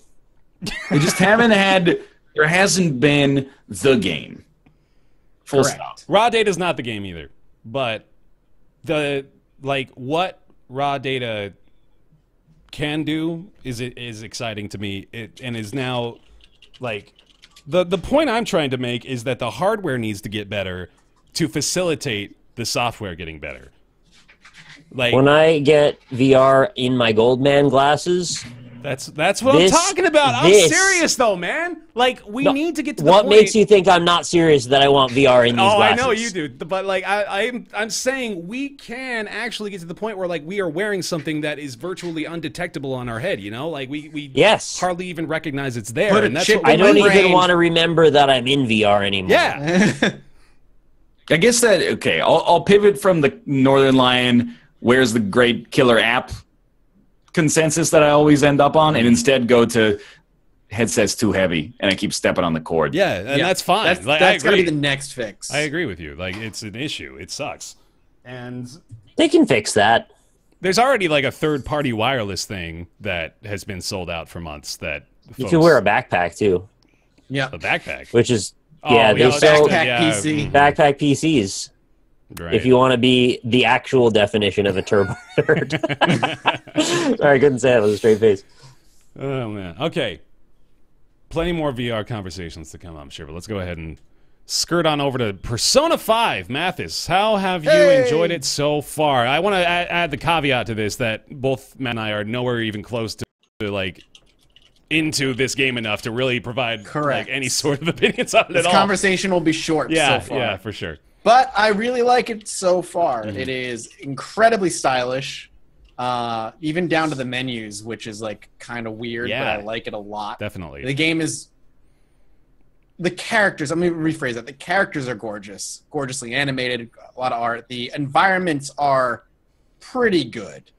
The combat is super satisfying for a turn-based JRPG. A lot of comboing you can do. And of course, it's got that very like... SMT, capturing other personas and combining them and making better ones. So it's good. I'm having a lot of fun with it so far. The story is good. The voice acting is a little hit or miss with some of them, and the translation at some points is a little silly. Yeah. But I'm having a surprising amount of fun with the game so far. I just want to say, actually, streamer, the basis of Persona games is the social link system. And your ability to deepen your relationships with your fellow Persona characters. The game is a lot darker than I anticipated it being. I will say that. It does deal with some pretty serious stuff already. Like worse than the Invoker? Like, they shot themselves to make their Personas come out, so like... Oh, see, I never played. This is my first Persona game. Oh. So I don't know. This one is like... When he first summons his Persona, like he's ripping a mask off his face, right off of his eyeballs. And just they bleached it. Sure. I've never seen Bleach either, so I don't know. Nick is just like rattling off these references. Dude, I've played some anime games and shit. Good. That is an important perspective for this conversation, actually. I'm glad you have. No, yeah, me too. But it is, I mean, it was pretty cool to that little animation of him like ripping his mask off like around his eyes and just blood pouring from his face. Mm-hmm. That was neat. Yeah. It's fun. I love the art style. It's got this noir thing going on that is fantastic, and like I agree, the menus are like weirdly engaging because of how much attention to detail they have and how clearly they spend a lot of time making that look good. Man,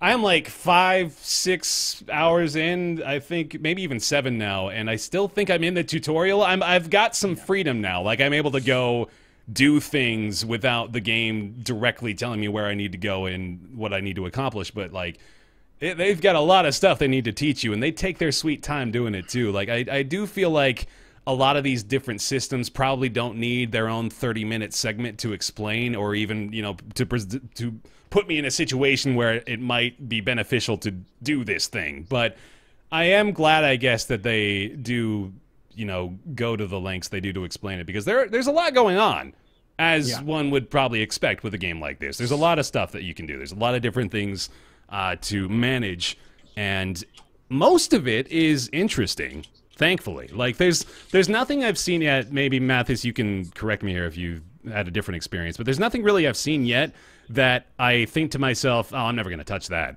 Like, most of the things I've seen so far, like, oh yeah, cool, that's interesting, I want to do that more. Even like in combat, there's like you said, like there's the combos, but there's also like the hold up system. I think is really interesting, where you can, if you are able to knock down all of the enemies that are left in a fight, you can go approach them and you can talk to them. So you can like you can try to convince them to join your side, give you their power, or you can convince them to give you money or items, and you talk to them and try to kind of influence them that way, which is neat. Yeah, I like that a lot too. Yeah. Everything is just so stylish. Yeah. Is this also your first Spare? Yeah, it's my first Persona as well. Oh, okay. Mm-hmm. Yeah, they've done the talking thing for a while. Oh, cool. I guess that's the like big an difference, SMT thing. Yeah, the big difference between the older ones and this one, that's a huge improvement, is that the older ones, the dungeons were like randomly generated and kind of never ending, where these are all handcrafted That's dungeons. good, actually. They were so bland in the other games. How did the encounter system work in the previous games, Nick? You run up to them and then you fight. Okay, so it's like they have a system in this one that's pretty simple where you can like ambush them if you sneak up on the thing moving around the dungeon. You can go up and you can catch them off guard. I think that was in there. Yeah, it's kind of like the Earthbound system if you think about it. Yeah, I think a few it's games been a have done long it. time since I played Persona 4. I can't really remember now. And then the characters are interesting. It's the story itself. I'm sort of getting involved in the story. Actually, I'm finding myself interested in what's going to happen next. And sorry, continue. yeah, like the main, they're like the main three, I guess, are. Yeah. I think they're gonna carry on for the whole game, aren't they? These I three? would assume. Yeah, the main three are good. Like and that's pretty critical. Like I like them well enough. They have their moments, but I like them well enough, and they've got me interested in what's gonna happen. Yeah, the game has posed enough questions for me to be very interested as to what's going on, like who the dude with the really long nose is. Oh who gives you your power basically. Yeah, I'm interested to know what's going to happen. However, I have already accepted the fact that I probably will never beat the game because apparently the game just never fucking ends. 90, 100 hours easy, I guess, which is it's like it takes forever. So unless they it did really, develop really, it for 100 years. Yeah, they've been developing it forever. But I mean, I do hope it keeps its hooks sunk into me, and I do want to play it to finish it. Yeah. It's the first JRPG that's really had me in a long, long, long time. Yeah. I'm trying to think of the last JRPG I played. You and me are, I think, in a fairly similar boat. I didn't play, I don't think, nearly as many as you did, but I played quite a few JRPGs, like, back when I was younger. I played, like, Star Ocean, played a few of those, and I played the Chrono games, Chrono Cross, Chrono Trigger. Yeah, of course. So, yeah.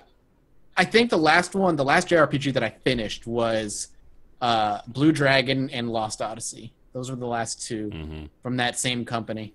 Blue Dragon was great. Yeah. And actually, this reminds me of Blue Dragon because of the way Personas work. It's the same way that, like, the dragon and stuff that you summon in Blue Dragon worked. What's up, Nick? Did you do Enchanted Arms or Infinite Undiscovery? No. You're making me think of all the 360 JRPGs that there were so many. I remember wanting those to be good, and then that was back before, I couldn't afford the game, so I'd wait for the reviews, and, like, those reviews, like, talked me off. I was like, those don't seem very good. There were loaners from GameStop. You should be like, hey, I'm just going to take this one out for 2 days and probably not even get 2 hours into it. Yeah. Lost Odyssey out of the two, Blue Dragon and Lost Odyssey. Lost Odyssey was fucking amazing. That game was great. Yeah, I'm in a similar boat with Persona 5 where I'm fairly certain I won't finish it, and I also learned my lesson about streaming games like this in that, I've been playing this in like 1 to 2 hour bursts, which is not good for the audience. It's great for me, like that's how I'm experiencing, and that's how I am capable of experiencing it, but man, this game will require some serious dedication. Fair, I've got good news regarding streaming that game. You only have to play until July. Oh, no, they changed updated it, though. They pushed it to November. Oh boy! Wait, so they're just gonna give us a new post-release embargo every so often, or you can just be like literally every streamer ever and ignore them. Yeah. It's fucking hilarious to me that they didn't just remove the limitation. They pushed it back in-game. Every streamer's just ignoring them. Yeah. Dan's Gaming is almost done with the game. Sam is I think he beat it on stream yesterday or the day before. Because Sam doesn't know when to stop streaming ever. He just fucking streams his whole life.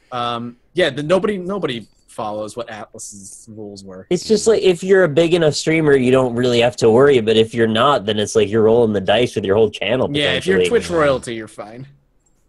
Yeah, but anyway, we'll maybe even come back to it at a later date, depending on how much more we play. But that is Persona 5, our initial impressions. That is, of course, PS4 exclusive. Yeah. Only $60. All right. Hey, Nick. Want to talk about Outlast 2? Oh, hell yes. I mean, I don't really want to, but I will. Yeah, baby. Here we go. I know. Before, Nick, I haven't finished it yet. So neither have I. Okay, cool. I didn't get back to playing it, actually. I've got about 4-something hours, maybe 5. I think I'm barely ahead of where you are. So for those that are not familiar with Outlast, it is a first-person horror stealth, kind of stealth. Well, but it's like heavy quotes. Yeah, lots of quotes. Like 6 or 7 quotes around the word stealth. And then also just as many quotes around parkour, because they really want to emphasize that movement is a big important factor in this game, yet they sort of limit it and make it really awkward a lot. Yeah. So they kind of design the game around conventions that they subvert for some reason. So you're a man who finds himself in a helicopter with his reporter wife.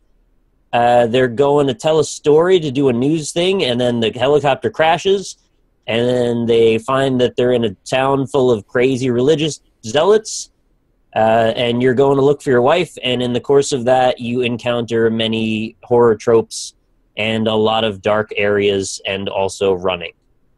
And that's kind of Outlast 2. No, I mean, I really want to be like, you're wrong, but you're really right. Outlast 2 is a... It is... I actually thought about what I was going to say before this, and then I just was like, no, I have nothing. Outlast 2 borders...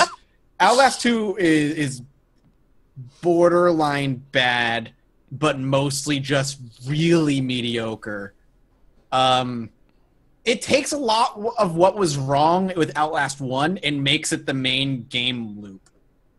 Which is exceedingly really linear, while also being exceedingly bland, while also being exceedingly disorienting. Yeah. Mm-hmm. All right, so do you mind if I take the reins for a second, Nick? No, please. All right. So one of the big issues I had with Outlast 1 was that the AI was terrible. Like, the game stopped being scary about halfway through when you realized you could manipulate the AI on, like, basic geometry. It's awful. Because they totally takes you out of it. They very much... AI very operated on, like, I'm going to attack the player in a straight line. Mm-hmm. And that's it. I'm not going to think. I'm not going to try and cut him off. I'm going to go at him, and that's it. Outlast 2 is the same exact thing. All the enemies just go at you in a straight line. The problem is the game wants you to be stealthy, but the stealth is unnecessary in this game. Like, you don't need to. The game is just constantly putting you in chase sequences over and over and over and over again. Outlast 2 is like 90%, hey, you're being chased. Hey, you're being chased some more. All right, you got to find something while being chased. All right, you got to click something really fast while somebody's coming through the door chasing you. And it's constant, like, go, go, go, go, go, without taking any time to slow down and creep you out. And it's a shame because Outlast 1, I think, overall was pretty good. I liked it a lot, especially for the time that it came out, like 2013. It really the ending was very interesting to me, like the way that they took it in that direction. I didn't expect that. I didn't like it. It's fine. But then you're going to hate Outlast 2. Yeah. But they were the horror in Outlast 1 made sense for what it was trying to do. There was a lot of gross out horror, a lot of interesting stuff going on. But the game knew when to kind of like step back and build the world and build tension and kind of give the player information to figure out what's going on. Outlast 2 very rarely pulls off the gas and like lets you explore what's going on, because Outlast 2, I think, has a really cool premise of like these really violent God worshippers versus these really violent Satan worshippers, and like these two groups of people where you're kind of caught in the middle for reasons, kind of fighting one another, and there's a lot of like weird supernatural stuff going on. But the game very often just leans on gore horror in Outlast 2. It's a lot of gore horror and just like really gross situations. And it's not even always gore. It's just them trying to be shocking by using strong language. Strong language and gross things. I want to say some of the things you read in those notes, but like I don't know that it would be a good idea. Yeah, they use the C word a lot for some reason, and they just talk about people fucking each other. Like, yes. I don't know. I guess, is that shocking? That's shocking if you're like 14. Yeah, basically. And it sucks too because, like Nick said, the game is really dark, and the game's linear, but there's a lot of open areas. Like a lot of the levels are wide and filled with very identical looking buildings. So when the game is chasing you, you kind of have to go, but you don't really know where you're going. So you do.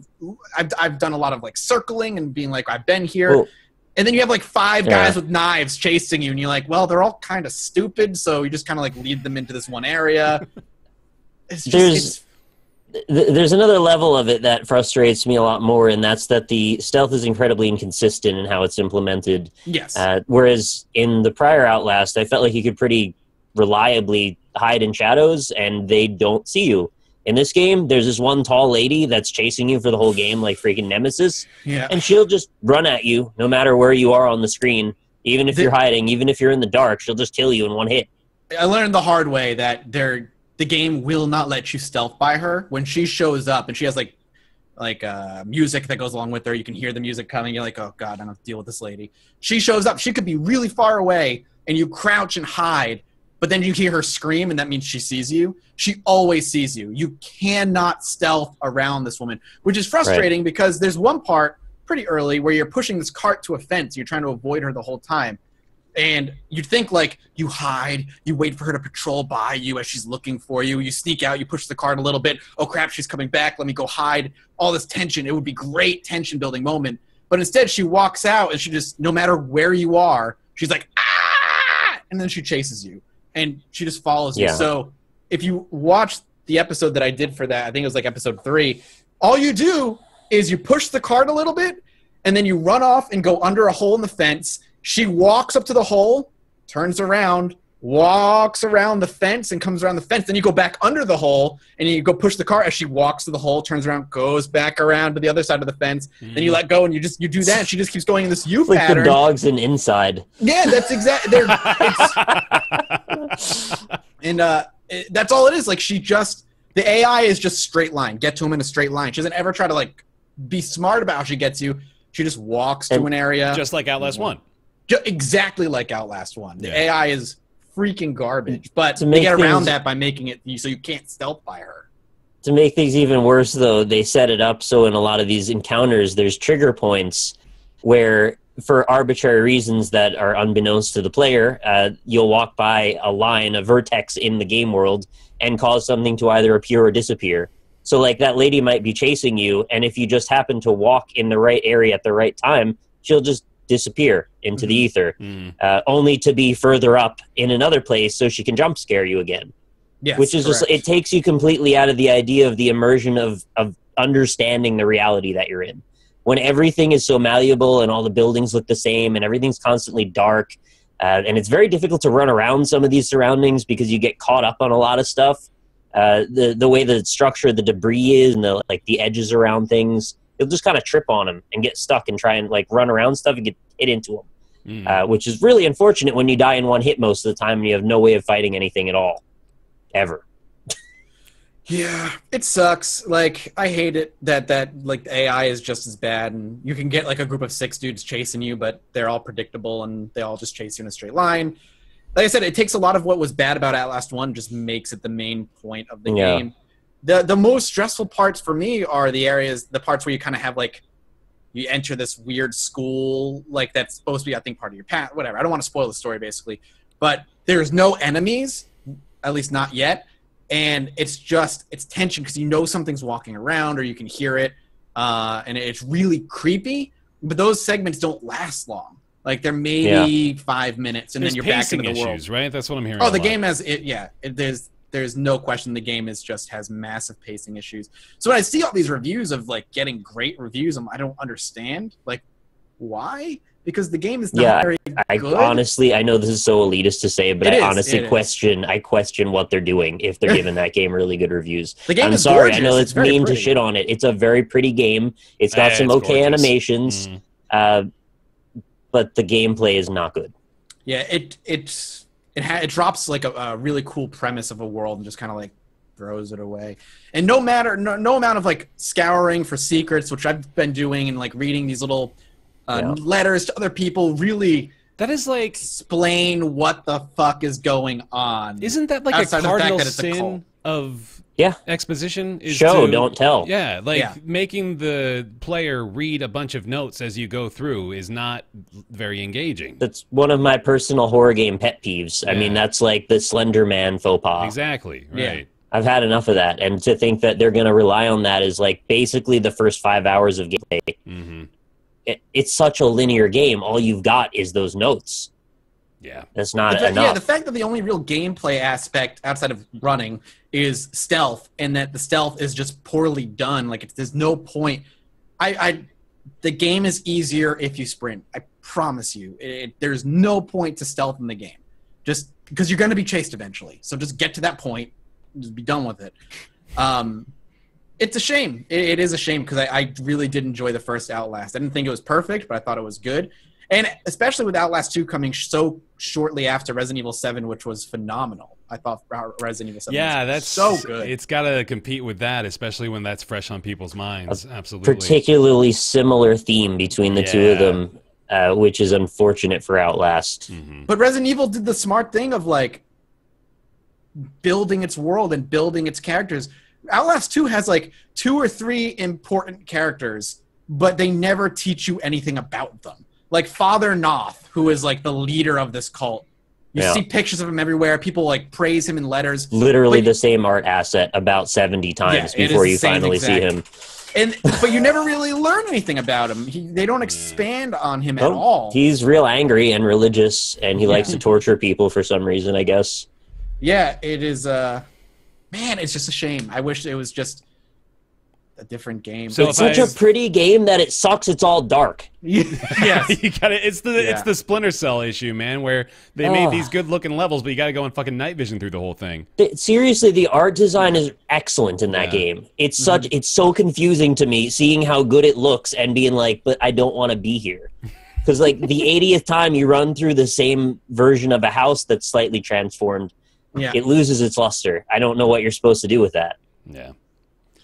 So overall, then, let's see. Thumbs up, thumbs down. I really wanted to like it, and it sucks that I have to be this down on it. But it's like a 3 out of 10 for me. Oh shoot! Yeah, I'd put it. I wouldn't. I don't think I'd go that low. I would hover around a 4 or 5, but it's still not great. I'm gonna finish it. I hear the ending is awful. Yeah, I have to finish it just to know what the hell they even put in the end. Because, like, the ending of Outlast 1 actually was pretty unexpected. Yeah, threw me off. So maybe, just maybe, they'll explain what the whole school thing is about. But based on what I've played so far, they probably will not at all explain it, and also never pretend it ever happened. Yeah. And people asking in chat if it's connected to the first one. Apparently, the game takes place in the same world, universe as the first game, but it is in no way connected. So it's like Dead Rising. Yeah, basically. No way connected at all. All right, cool. Man, just talk about makes me sad. Well, let's talk about. Yeah, go ahead. Let's talk about something a little happier, can't we? Let's go into a much more optimistic topic. Sounds like they should have taken Outlast 2 out back to Australia, to behind the house. Yeah. Hey, Kate. Hey, Kate. Hey, Kate. What you playing? Little desk sweeping right here. Oh yeah. Good to do. You don't need to dwell they on it, do that's explain fine. the school. Okay, cool. You got to keep it clean in there. We're going to talk about Little Nightmares, which is... I haven't beaten it yet, though, so don't spoil anything. Okay, no spoilers. How far are you into it? Couple hours. Couple hours? Okay. I think I'm almost done with it. I hear it's not that very long. It's not too long. That's the biggest... So, okay, here's the only negative thing about Little Nightmares. It's only, like, 3 hours, 3.5 hours total length. Isn't that how long Inside was? So about the same as Inside, yeah. I think Inside was a little longer. Fucking grudge for Inside every time. This guy, I can't believe his game of the year is the hill you've chosen to die on. What? I don't know what just happened. I don't either. Mathas is building a narrative, and nobody's stopping him, that this is a strictly better version of Inside. It is. Every time he talks about the game, he goes, well, if you like Inside, you'll like this because it's got 3 colors instead of 2. It's not the way you can't If you liked look. Inside, then you're going to like this game, except this time you can actually figure out what the hell's going on in the game. The comparisons to Inside are well-suited. It is a very similar, if not exact, control scheme. It's the same kind of platforming. Like, So they copied it. sure, except the story's better because there's a story. That's what I'm saying. How's the Jellyman physics? I haven't run into a jelly man. I haven't become a jelly man yet. Let me sing its praises for a bit, because Go for it. This is one of my favorite games I've played this year. Little Nightmares is a 10 out of 10 for me, and I'm dead serious. It's incredible, I think. It was I agree. It was so solid all the way through. So it plays more or less just like Inside, although there are some 2.5D elements as well. So you're not just going left to right. There's things you can interact with in front of you and then in the back of you as well. So you got that. But like Mathas said, it's gorgeous. Oh my God, it looks very pretty. phenomenal. It looks like a fucking Pixar movie that you're playing. It's amazing. And I found apparently Tarsier, I'm sure I'm mispronouncing that. They're a Swedish studio, but Tarsier Studios, they also helped Media Molecule with Little Big Planet releases. So it looks like they got some influence from there, which does them well. It looks absolutely fantastic. The audio and the sound design, great as well. Just perfect. The atmosphere for this game is incredible, completely engrossing. Like I was dead focused on everything that was happening on screen. It completely captivated me. The character design is fucking weird, man. They got some weird stuff in here, and it is so it's also grotesque and disturbing, but in such a great way. It is, man, what a goofy little trip this game is, but I highly recommend it. I want people to fucking pull back for a second and be like, "Wah, no subtlety in story and Inside." Inside doesn't have a story. That's the problem. Little Nightmares doesn't tell you basically anything. It's a lie. Please tell me what the story of Inside was then. Well, I don't want to spoil the game for people. It has a story, man. Saying the sentence Whatever it doesn't say. have a story. I mean, I can make stuff up too and say it has a story. I can put a bunch of abstract things and throw a game out there and be that's like, the word. The abstract makes sense. Just because it doesn't go, oh, once upon a time there was an inside boy. And he Little Nightmares does not have any narrative or anything like that. It leaves a lot up to interpretation, but it's cohesive. Inside One is of not the people cohesive. who, when Inception ends, you go, but how did the top actually stop spinning? No. But that was relevant to the story. The thing that happens in Inside is irrelevant to anything. Exactly. You guys are looking for the no. book based on the freaking game that explains what's going on. I don't even want to talk about Inside. It's Inside just is so abstract good. storytelling. It's not. It's up its own ass for the sake of being up its own ass. You it's have like The Witness. The you got a Witness hair the same trigger. way. You got a hair trigger Self-flagellation. for narrative pretension. That's all I'm saying. Masturbatory. I want. Come on, God. we gotta keep talking about this game because it's way too good. It is. It's incredible. Little Nightmares is fantastic. I adore it. I think you're right in that it's so gorgeous. Yeah. The game is just It blew me beautiful. away. There is a scene near the end. I'm not going to say anything about it, but I just stared at it because I was so impressed. Like, I love it. 1,000% worth playing. Yeah. I don't really want to say much more, honestly. It's just, you got to play this. Both of you, I really want you. Nick especially. You've got to play this game. Don't worry. You've got to play this game. It's good stuff. And because of how much, Ryan, you liked Inside, I really think you'll enjoy it too. It is. This might be two in his face. See, this is why Mathas, he's incapable of talking about this game except in the context of it being better than Literally, Inside. the only way I sold this game to you is like, did you like Inside? Then you're gonna love Little Nightmares. Yeah. That is all I said to you in the Skype room. Period. There's the I didn't extra. talk about the story. There's the extra context of Mathas did not like Inside, basically for the reasons that I think Inside is actually like a brave piece of art within the context of the medium. That's so weird that you take piece of that art. stance at It this is kind of point. weird that you take that stance. How so? It's You Every hate other- anything that's experimental and unique. I don't hate And why everything that's isn't experimental. Proteus an amazing piece of art to you? Oh, It is also up its own ass. Just because something is art doesn't necessarily mean it's good art, in my opinion. I've gone on record as saying what I have a problem with in Proteus. My problem with Proteus is that I get no enjoyment from just existing within a game. Yeah. Inside is mechanics driven. From a narrative standpoint, it does have, I would say, a pretentious story, but I think that it actually works. Or it has a pretentious way of telling the story that it does have. Proteus I don't enjoy because it's just like, exist in this world and gain pleasure from that. Inside, on the other hand, is mechanics driven, which resonates with me. The Witness is mechanics driven. It tells a story in a pretentious way, but it's just like a little bit too overboard on pretension for my taste, especially when you get into the optional puzzle solving at the end of the game. But my argument is not mechanics. Like, I think the mechanics of Inside are amazing, which is why I like Little Nightmares so much too. Like, it plays well. The issue with Inside is it's up its own ass, quote unquote, story. Like Nick said, you can put a bunch of random shit on screen and say interpret it, it's art. Like, that doesn't mean it's good. But it doesn't mean it's bad. Where are we even getting now? I don't know where. Nick looks like he direction wanted to say is. something. Well, that's because you brought the witness up, and now Nick can't be your ally as much as he was in the inside discussion because you dragged another game in. I agree that the witness is pretentious as hell. I like the puzzles, so it didn't bother me. Yeah. Let me rein this back in again, because I do want to address the fact that there are a lot of people on Steam who are displeased with the fact that this is only like 3 hours long. How much is the game? $20. And they're all making the argument at $20. It better be at least 5 hours for some arbitrary reason. But Well, how much was Inside when it came out? It's also $20. yeah, it's also $20. But I finished this extremely satisfied, and like even went so far as to say I don't mind that it's not longer, because I think it wrapped up succinctly. It did what it wanted to do, and like it was over when I finished it. You know, like it made sense that it was done at that point, and it didn't overstay its feel welcome. Exactly. Brothers: A Tale of Two Sons is $15, and that game's like an hour and a half. Yeah, it bothers me to see like there's a ton of reviews that are really heavily voted up of people saying, yeah, I mean, this was an incredible, like, let me just read this shit. Like, the game itself is amazing. Amazing puzzle platformer with a horrific atmosphere so thick you could cut it with a knife, but the only reason he doesn't recommend it is because it's 3 hours long.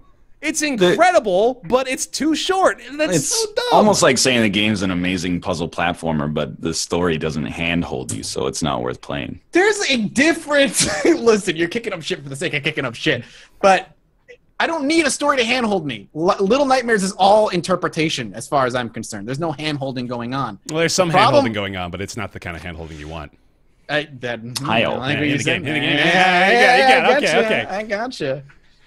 But Inside is purely abstract.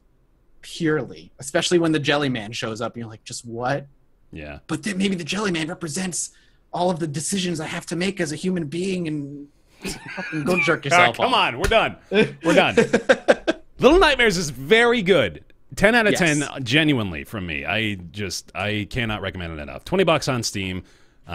Little on the short side. I really don't think that matters in this case. I don't either. Not for $20. Yeah, it's just I love it. I love it.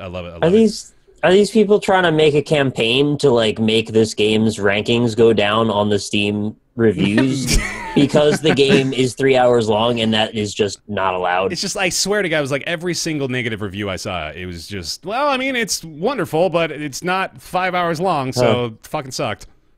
Wonder if there's anything that can be done or should be done about that, because it really seems like an unfair way to go. Yeah, no, I mean, like, I'm personally feel upset about it just because I want people to It's just stop. such a matter of opinion that's the point you're going to stick on. Yeah. I think I'll play it. You know why? There's very compelling reasons to play it. It's got good reception, you both like it, and it's short. It's like the perfect combination. Yeah. Play Soma.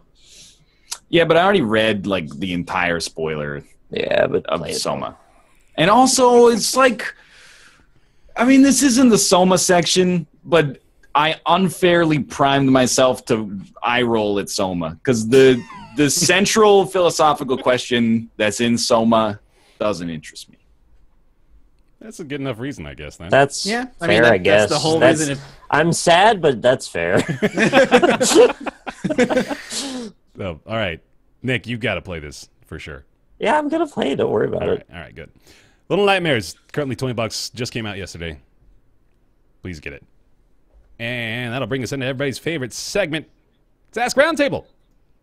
Ask Roundtable, the weekly segment where you send your questions into roundtableyt@gmail.com. We do our best to answer them. This week's question comes from Lumpy. Lumpy 700. Says, the question I think would be interesting to discuss is, have we reached a point where new games will no longer age badly?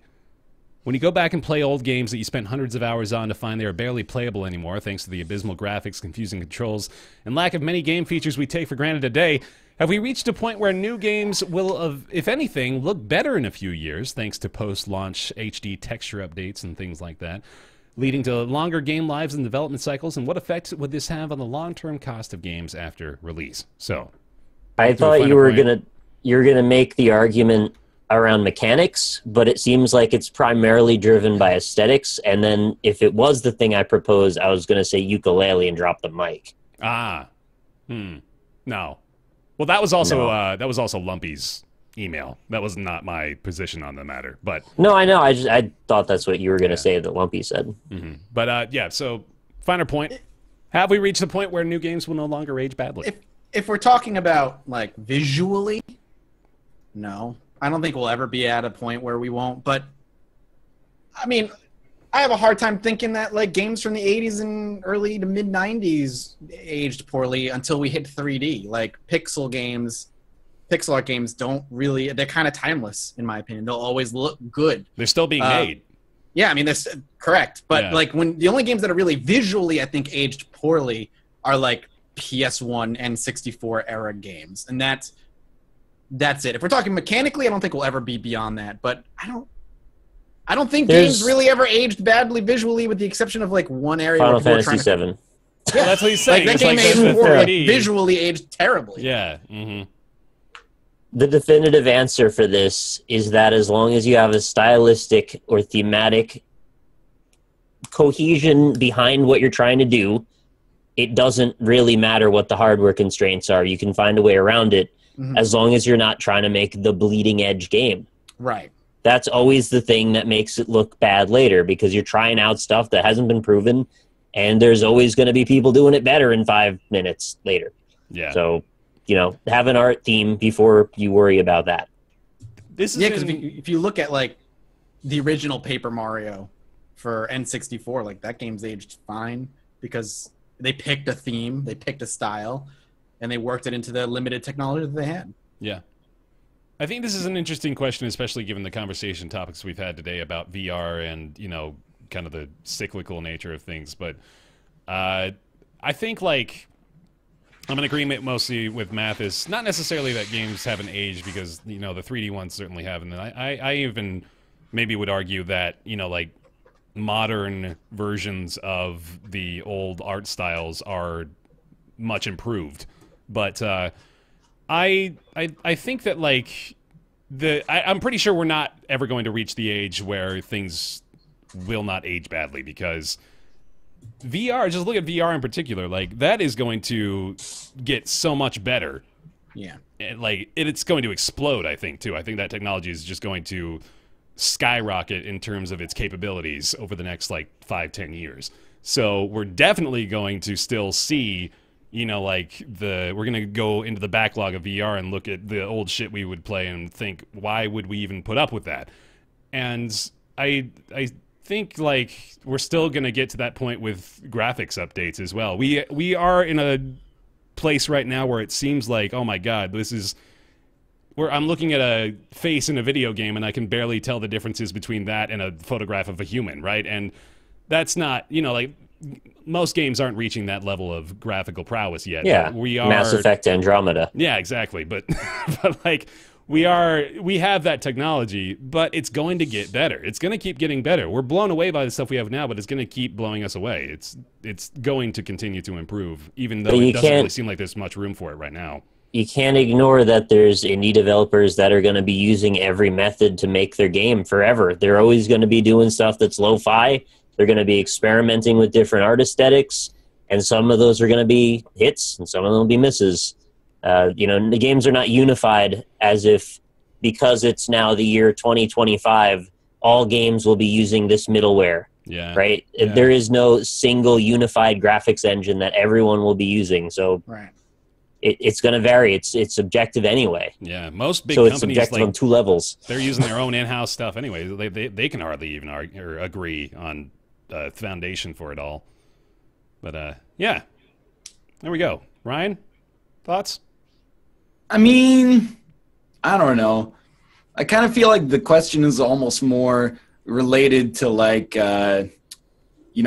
if we have developers that are constantly updating their games, does that mean that if you came out with a game in 2011, you could theoretically release, like, a graphics patch that keeps it relatively contemporary, even, late into its life cycle? But I don't really know the answer to that question.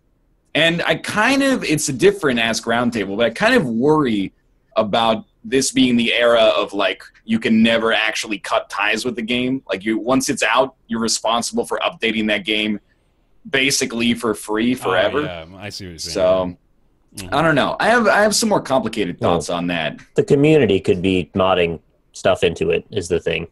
No, I mean I don't System Shock or something, like people are gonna make HD graphics setups for it.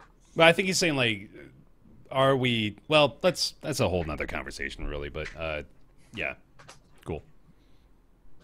Sorry, that I kind of cut that off real hard at the last there, but yeah, thank you, Lumpy, for the question. Appreciate it. If you've got a question, you can send it over to roundtableyt@gmail.com. We'll do our best to answer them. That's going to take us into everybody's favorite segment after their favorite segment. It's no, it's not Ask Roundtable. It's Nick's Weird Games. That's right. We've got a carryover request for the Nick's Weird Games theme song. I believe it's from Belinda, who requested a rendition of Cisco's Thong Song. That's correct. We got that coming up for you right now. So I have it. Yeah. I got to figure out when it starts here. Give me a sec. Sure. Because I got a karaoke track to keep me honest. I'm so glad you are stepping up your game, man. This is good shit.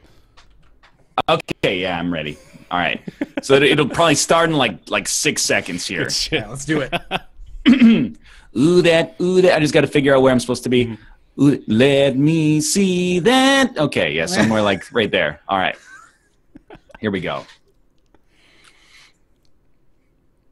I'm feeling it. Hold on.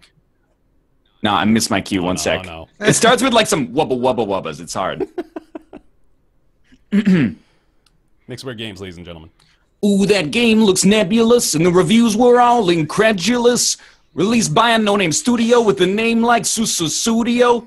You like to play on OG Xbox, though the game isn't licensed by Microsoft. Half the team quit post-release because they were making Viva Pinata. We got Nick's Weird Games. Games. If you know it, you're ashamed. Shame. Its title is insane. Sane.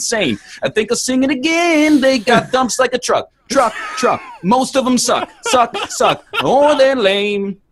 Let's see Nick's Weird Games. Baby! Weird games. Second part of Yu-Gi-Oh! Licensed game on 3DO! Weird games. The end. The end was the perfect Thank you. bit right there. Oh, Encore. Hey, it's Nick's Weird Games. Close your chats. We're going to get a few hints for a weird game from Nick's catalog of very many weird games. We're going to try to guess what it is. I like to explain what the segment is sometimes. I like to pretend we're No, I'm fine with you doing that because sometimes we get a developer on the show and they're like, what just happened? What the fuck is going on? I should probably explain it to him ahead of time, but fuck that, right? Yeah. All right. It's not like we didn't give him a breakdown at all. It was just on the He rolled fly. with it, though. I was impressed. All right. Next Weird Games. All right, so we're going to guess a game again as we do. Today's game is on the PS2 okay. because we do that still somehow. We are talking about a game developed and published by Nippon Ichi Software and Koei. Okay. Of course. Okay. Romance Three Kingdoms?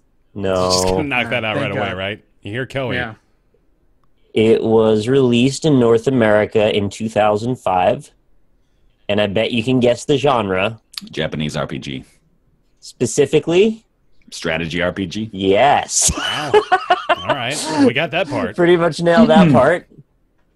So this is a game that's actually a spin-off of another series because, why not add another Dynasty Warriors? Add another layer to the onion? No. All right. It's actually a spin-off of Shin Megami Tensei. It's called Devil Dice Survivor. Wait, Devil Dice is a game, and Devil Survivor is a game. This is Shin Megami Tensei Romance of the Three Kingdoms Digital Devil Saga. Yeah. Oh, Jack got it already. Shin Megami Tensei 4 Nocturne Tetsuno Chiba Software. Are we close? I don't know what you just Did said. we nail it? I'm impressed that chat got it already because I didn't even give you the primary clues Give me yet. the back of the box here. Well, I wasn't going to give you the back of the box, but I was going to talk about that the story's protagonist is a self-proclaimed, quote, badass freaking overlord. Oh, yeah. Oh. Why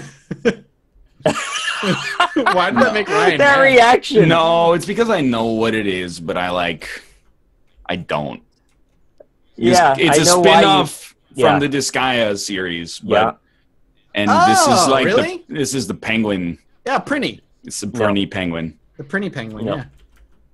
Oh, okay. No? He's right and he's wrong. Oh shit. He's hot and he's cold. He's yes and he's no. He's wrong and he's right. It's a shoot off of Disgaea. Okay. See, I don't know why I just give you these clues that you ask for questions, just answer them. Like, that does not help this being That's all a I know, trivia then. game. That's all here's what I know of Disgaea. There's a bunch of them, and there's Prinny the penguin. Yeah, that's fair enough. let's look at the back then. Let's see what we got. Yeah, this game is much more than just Disgaea with a fresh coat of paint. Oh, good. Game Spy. This game is fun from the moment you hit the start button. Hardcore gamer. Randomly generated extension map. More freedom than you ever imagined. Create your own characters. There are many different jobs and monsters to choose from. Does the title have a colon in it? I mean, don't they all? There isn't, but it's kind of implied. Okay. Like, it is, but it isn't. It's rated T for teen. Sexual themes, mild fantasy violence, language. I wasn't allowed to play this one. If my mom saw that on the back label, she saw sexual themes, no go. Strategy RPG returns with a bang. Yeah. Yeah. I got nothing. All right, Yeah, so no you guys clue. pretty much No. know what it is without knowing, essentially. Yeah. And I think we're done, right? Yeah. I got What nothing. is I got it? nothing. Mackay Kingdom. Mackay Oh, I've Kingdom. never seen that. Yeah, there's the colon is Chronicles of the Sacred Tome. Okay. It's in very tiny print underneath. Oh, I don't know if yeah. you can even see it. But yeah, another spin-off that isn't Prinny about Disgaea. Plays a badass dude, apparently. Badass I'd freaking never overlord. played this. I heard this was very collectible, and I thought eventually I was going to get super into Disgaea, so I wanted to head this off at the pass, which is why I own it, but I've still never played it. Is it expensive? Are you saying like collectibles and it's rare? I thought it was at the time. It may be not expensive anymore because a lot of these games ended up getting reprints after the fact, Let's see. which really kind of harshed my vibe a little bit. Harsh on my vibe, bro. It's like $15 on eBay. Yeah, see, that's bullshit because at the time it was like one of those $120 games. If you want the black label complete PS2 version, it's $14.95. That's such bullshit. While you're doing this real quick for me, Mathas, could you Yeah, go sure, ahead sure. and search The Misadventures of Tron Bonne for me? Yeah, that's like $300. I think it still guarantee. is, isn't it? Yeah, I'm still regretting that one. Great condition opened one is just about $200. God. A sealed copy. I'm curious. That's funny that game is so valuable when Mega love Man that Legends game. is Near mint, nothing. opened complete near mint is $250. Fuck me. Man. Sealed. Let's see what sealed is. That was a great game. I loved it. $450 for a sealed version. Sweet. Well, I gotta give it to Don Piano, who got the entire title. Don Piano. Whoa, Don Yeah. Piano. There was at least one before that guessed Mackay Kingdom, which is, you got it, but like, the person who wrote the whole thing, you gotta get the credit. Oh, yeah. So Oh, Don yeah. Piano, thumbs up for you. Good shit. All right. We did it. We did it, everyone. We made it through. We got through the It gauntlet. wasn't even a shorter show. I know. Look at how much more weird shit we managed to talk about. We BS'd about the Nintendo DS for like 20 minutes. Yeah, we got the new Nintendo BSXL. That was our segment right there. BSXL. Hey, everybody, thanks for watching another episode of Roundtable Live. We appreciate you being here. Thank you very much for the support and for being here to watch the show. It is a lot of fun. Thank you for tuning in every Friday at 3 o'clock Pacific, 6 o'clock Eastern Time here on twitch.tv/Roundtable Podcast. You can also follow us on Twitter to be notified when we go live. That's at Roundtable PC. You can subscribe to the show on iTunes. Rate it 5 stars as well. Why not? Screw it. We can also discuss the show over on our subreddit. That's roundtablepodcast.reddit.com. And if you missed any part of today's show, you can watch the VOD for free over on our YouTube channels. That's BaerTaffy, RockLeeSmile, and MathasGames on YouTube. We'd also like to thank our Patreon supporters over on patreon.com/roundtable. Thank you guys very much. Back over 1,000, or at least we were, for a few minutes. Oh, well. Heck Fuck yeah. That's still a hell of a lot better than it was for a while, so thank you. Thank you so much. We really genuinely appreciate so much all the support over there on patreon.com/roundtable. If you've ever considered supporting the show financially, you can do it for $3-5 a month if you want, and you can support us and keep us going. We really appreciate that. We also want to thank those of you who are supporting at that $20 tier and above, which include Jonathan Graham, Julian Avelsgard, John Kalchik, Scrotty119, O. Thomas Games BR, Jakar Sampson, With a Dance Number, Kolnar, Sahoa, Jamie Tinsley, Joseph Boss, Penn Gillette, Michael Bush Larson, Talks to Wall, TJ Majesty, Chaos, We're No Strangers to Love Theorist, Colby Klein, Greenlight, Oren Saltzman, Christopher Flagg, Brizzle Brit, Positron, Eric Schooley, Myth Scarab, Mediocrities, Logan Ray, Justin, and Smurfette. Thank you all very, very, very much for your support over on patreon.com/roundtable. And thank you very much again to everybody for watching this week's show. We'll be back next week actually talking about our favorite games of April, along with others, for the first show of May. So thank you for being here. We'll see you then. Goodbye. Later.